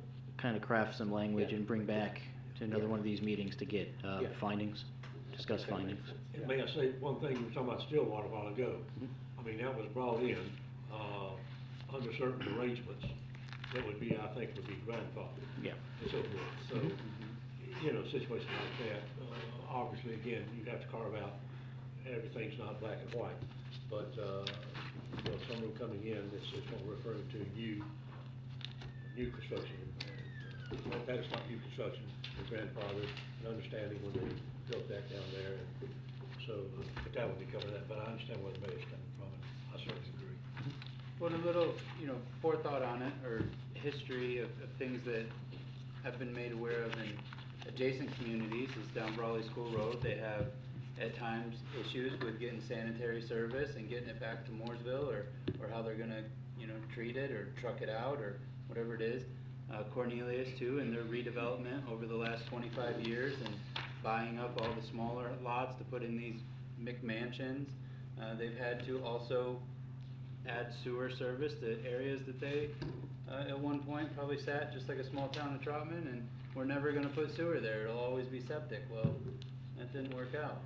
So, you know, we have to have some planning, because that is moving right up here, right up the lake, right through Mooresville, and right into Troutman. For anybody that hasn't driven down to the McMansions. Anything else on that? So we'll discuss that in the committee. Okay. Next item? All right, overview of Thursday's meeting. So the first, under consent, we've got 4 sets of minutes. And I believe Kim is actually going to add one more set of minutes. I think we put a copy amongst your huge stacks of paper up there. So we can email that out as well. It's from our September 24th special meeting. And that is for LGC application, in case anybody's wondering, to get that approved. Next, 7E, approval of amendment to the Town of Troutman schedule of fees. This is just adding some fees for basketball and pickleball court usage. And Emily is here if anybody has any questions on that. Is that for like designated rental time? Like if somebody wants to rent pickleball courts for a tournament, that's the only way that they would come off of open play? Correct. For them to reserve them. Yeah. So we have baseball fields, volleyball courts, soccer fields on our schedule of fees. We just didn't have basketball and pickleball. So we just had to add those. Are there, Walk-ups are still allowed, Sure, it's just. yeah. If they wanted to reserve it for a tournament or Party or something. whatever they want to do, but we just needed to get that on the schedule. do we have any kind of designated open play hours? Do you know what I mean? For Right now, like, it's all open play. okay.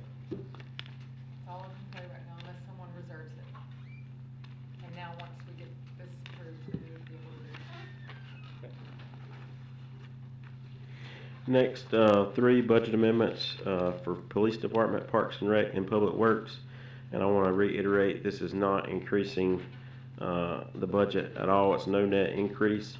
It is just simply money coming in and then money going out. So, you know, when we have a claim, an insurance claim, we receive the check from the insurance, so we have to increase revenue. And of course, we're the passer through, so then we just pass that on to the vendor. Did we already get that vehicle repaired? Yes, we were. Okay. Yeah, it's actually, already back on. Any other questions on those? Next, item 7G is approval of resolution 3225, awarding a service firearm to a retiring officer.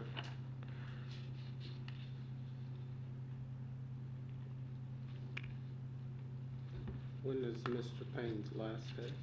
His, actual last day will be October 31st. So, we'll do probably on the 30th for him. We'll send out invitation for everybody for that. Great.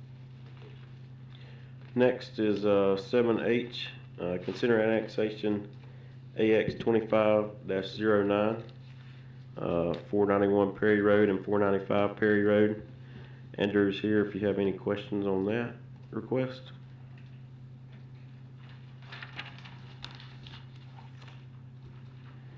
Hearing none. Oh. Yeah, 1 second.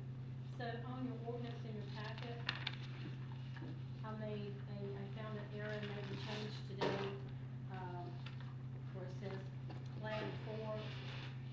Somewhere it was copied and pasted in the ordinance, but it's supposed to be Donna Chase. So I've made that correction. And then,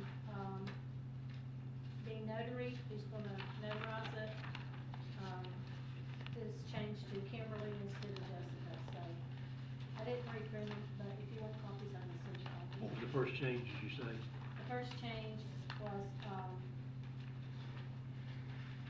on the second page, it says, according to Town of Troutman annexation plat, 4, it had a different, I guess it came from copy and paste, and I don't know, but I called it and changed it to Donna Chase, the property owner's name, for recording purposes, so. Moving on, 7I, were there any questions on that? 7I, that is what Benji was presenting earlier, resolution adopting the Town of Troutman wastewater asset management plan. So that is in the big binder there in front.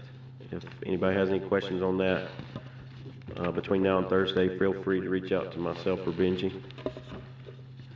7J, resolution of receipt of a wastewater AIA project, final report. And this is just closing this one and the next one, the clay pipe as well. This is just closing that final report out. Is that not correct, Benji? Right, so the, part of the presentation purpose is that the state knows you received all this information, so that's why you have to pass a resolution. So that's before they'll issue the final grant payment. And let the state know that this council, the mayor asked this council to make sure that they've reviewed all the documents. Yeah. Every last word. Yeah. All right, so that is J and K. 7I, or excuse me, L. Approval of Phase 2 water capacity improvements.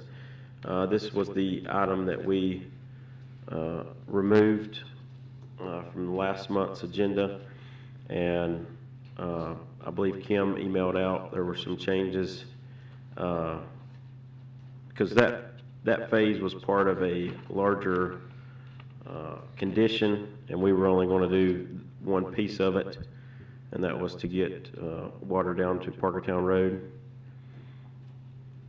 And we have had past discussions on that, to get the school's commitment, and upon talking with Jason, he believes what we have received, and also me just corresponding with the school system, that is a legal binding agreement. Correct? Once we rely on it and start taking action, we'll provide it. I'm sorry, did I hear discussions? I understand, that we have something written, but did I hear a discussion? I just meant discussion between council and staff, in the previous months regarding, What kind of, okay, the agreement we have with the system, do we have something in writing with ISS? Yeah. They have committed to use our water, and then once we, in reliance on that, begin planning and installing, then, yeah, they're locked into it. They're locked into it, okay. That's all I want to make sure there's no, wink and handshake, gentleman's agreement stuff. And their letter was pretty on point about their commitment to using the Troutman water. So I had Justin respond saying that in reliance on that, we are taking these steps, and we are starting to do this, so. Have we added that back into our projects then? tell me what you mean. Because it's one thing that we held out on one of our phases, right? Was until we received that letter, we weren't going to approve a water. Correct. Maybe that's a question for Benji. Yes, I can probably, you all were aware of it. But I can refresh everybody's memory. So we call this, the Phase 2 Water Capacity Project. So the original scope included a water main all the way down Highway 21 to Mooresville. So the reduced scope is what's, this engineering contracts before you is for the reduced scope, which would it would stop at Parkertown Road to serve the school, future school. So to answer your question, the rest of the monies that would have been spent on that, going all the way down to Mooresville, that's been set aside, probably, potentially for sewer. Okay. Yep. Yep, that was my question, thank you. Any other questions on that?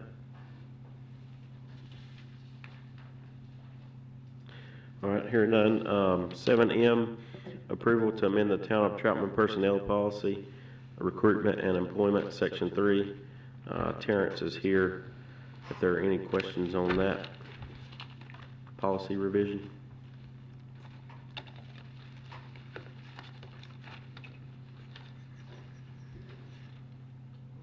All right. What is it that we're amending?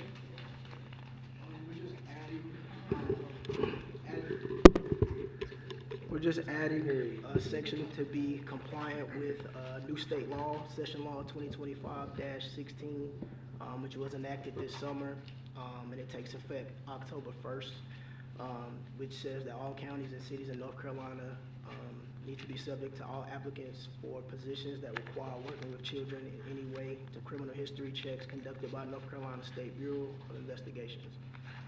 So we just needed to get that added to the personnel policy to ensure that we're in compliance with that. Is that something that just comes with the application, or who pays for that? So we're gonna be doing it through the police department. So it'll just be part of the Okay. process, yeah. All right. 8A, we actually need to remove, that will be next month's item. 8B, consider ordinance 30-25, titled Ordinance Amending the Town of Troutman NC Code of Ordinances, weapons prohibited on town property. I'll turn this over to the police chief. When, you guys actually crafted this ordinance, we found, the town did not have one. I reached out to the Sheriff's Association, the state law that was passed, it does restrict us from passing an ordinance prohibiting somebody with a sealed carry permit. We cannot prohibit that on, greenways, walkways, or bike paths. But everything else town buildings, their parking lots, and if we have recreational facilities such as athletic fields that are owned and operated by them, and are being scheduled for use with the Parks and Recreation Department. Town-owned facility, if we, this would cover, we do end up having a recreation center down the road, we could, a pool, gymnasium, basketball courts, indoors, this would cover them as well. That, we would, nobody would be prohibited, would be allowed to carry a concealed firearm or a weapon, whether they possess a concealed carry permit or not on town property.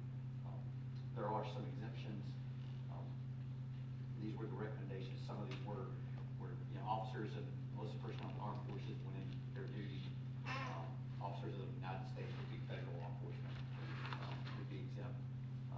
Officers and enlisted personnel of the National Guard and in actual service. Retired law enforcement officers who meet the requirements of HR 218, Law Enforcement Officer Safety Act of 2004. Persons having received permission from the Chief of Police to possess weapons for ceremonial purposes or funerals, such as disabled veterans, Marine Corps League when they do ceremonies. I did indent this was recommended. This is similar to what the courts for court personnel, elected judges, persons who are elected officials of the town of Troutman and possess a valid concealed carry permit, and just have notified me that they intend to carry, so that the police can be aware of who would have a weapon. They would be allowed to carry and be exempt. We would post conspicuous notices on all town buildings at their entrances, and then any person in violation would be guilty of violation of misdemeanor violation of city ordinance. The weapon that we seized in this would be held by us pursuant to a court order for its disposition from a judge. Josh, again, what was the one where they, and I remember reading it, but my mind's leaving me, where they have to notify the police department, they have a concealed carry, and they'll be carrying. That would be elected officials of the town. Would be, Okay. if they intend to carry, they would be exempt, but they just need to notify me. They have to notify you? Yes. Okay, just elected officials? Yes, anybody else is not permitted to carry, whether they possess a concealed carry permit or not. Now, and again, I just want to make sure I read correctly. It's the other night, about 3 o'clock in the morning. Anyhow, walking on the greenway, that's the situation. No concealed carry. It's not permitted. On the greenway, it is permitted, concealed carry. If they do not have one, it's If they not. have a permit, yes. But if they have a concealed carry, it is permitted. Again, we'll say the greenway since we had a situation here. It is permitted, okay. Yeah, but they can't be open carry. I was gonna ask, is open carry, Yeah, open carry is forbidden. even in the park? Even in the park, Yeah. the areas of the park that are allowed, even if you have a concealed carry permit, open carry is not allowed. Okay. And that was already covered under a Parks and Recreation ordinance from several years ago. A plain concealed carry, not an elected official, could they carry in the park? As long as they're not on athletic fields. If Like they're- playing. Yes. So if they're in an area like the pavilion. So if they're going to the party in the park? Yes. They can, yeah, as long as they're concealed carry, they can carry. Yeah, and not consuming alcohol, yes, and have their permit, correct, they could. Yeah, I think, very good work on that. Yes. I think that's exactly what we were looking for. All right. Good. Thank you. Thank you. All right, 8C, rezoning RZ 25-05, Stephanie Payne. Request to rezone .56 acres located at 508 South Main from suburban residential to local commercial. Andrew? Yeah, this one is similar to the one we heard last month with Daisy with the art place down the street. The location is basically the intersection of Autumn Leaf and Main Street, just a house they're looking to run a small business out of. It was passed unanimously by the planning board, and we did not have any opposition show up that night, so. I can remember when we were first talking about this section many years ago, I can see that being commercialized, Yep. you know, from at least down to, well, all the way down to 42 eventually, I think. All right, 8D, annexation AX 25-08, Donna Chase.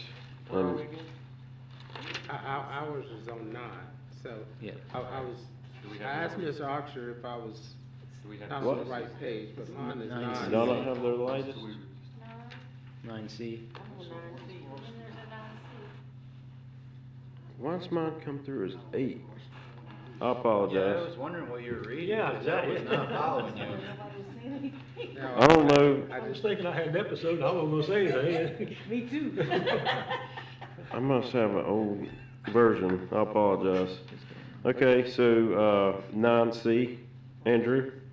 Yeah, this was the one that Kim was talking about earlier regarding the Donna Chase on the ordinance. So, this is an annexation request. It's, about 20 acres. It's adjacent to the ABC property down at, the southern side of Flower House Loop and, Charlotte Highway. And then, the related rezoning request will be the next agenda item after this one. Mr. Mayor, a question. Okay.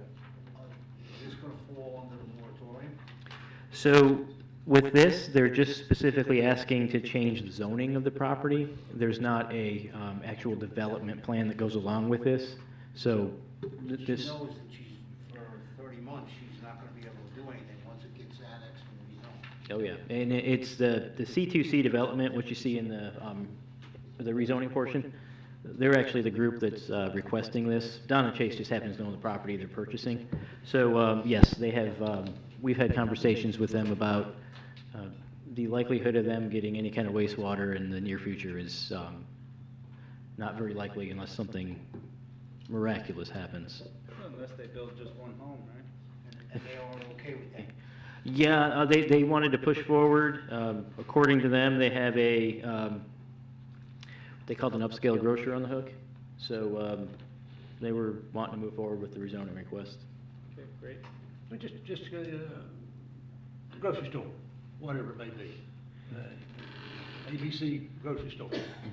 As long as they don't exceed the 1,000 GPD, they can do what they want to do.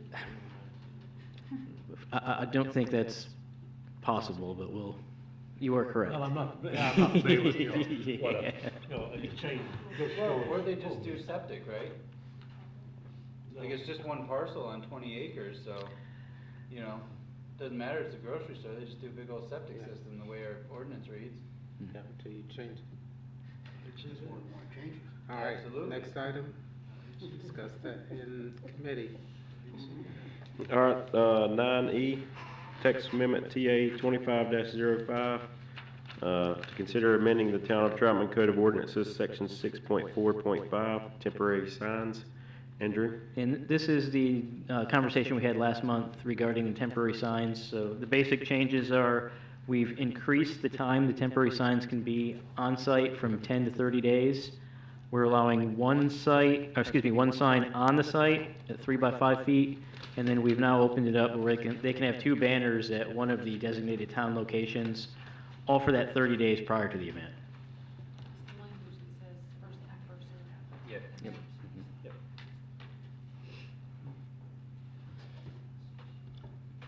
And that town events could Looking at it. All right, next item. Okay. Consider appointment of Michael Adney. You met him earlier. And that's it.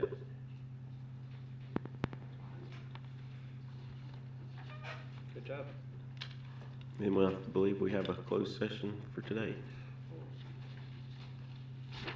All right. Anything else on the agenda for Thursday? Shouldn't take long, All right, hopefully. Heard that before? Don't say that. all right, thank you.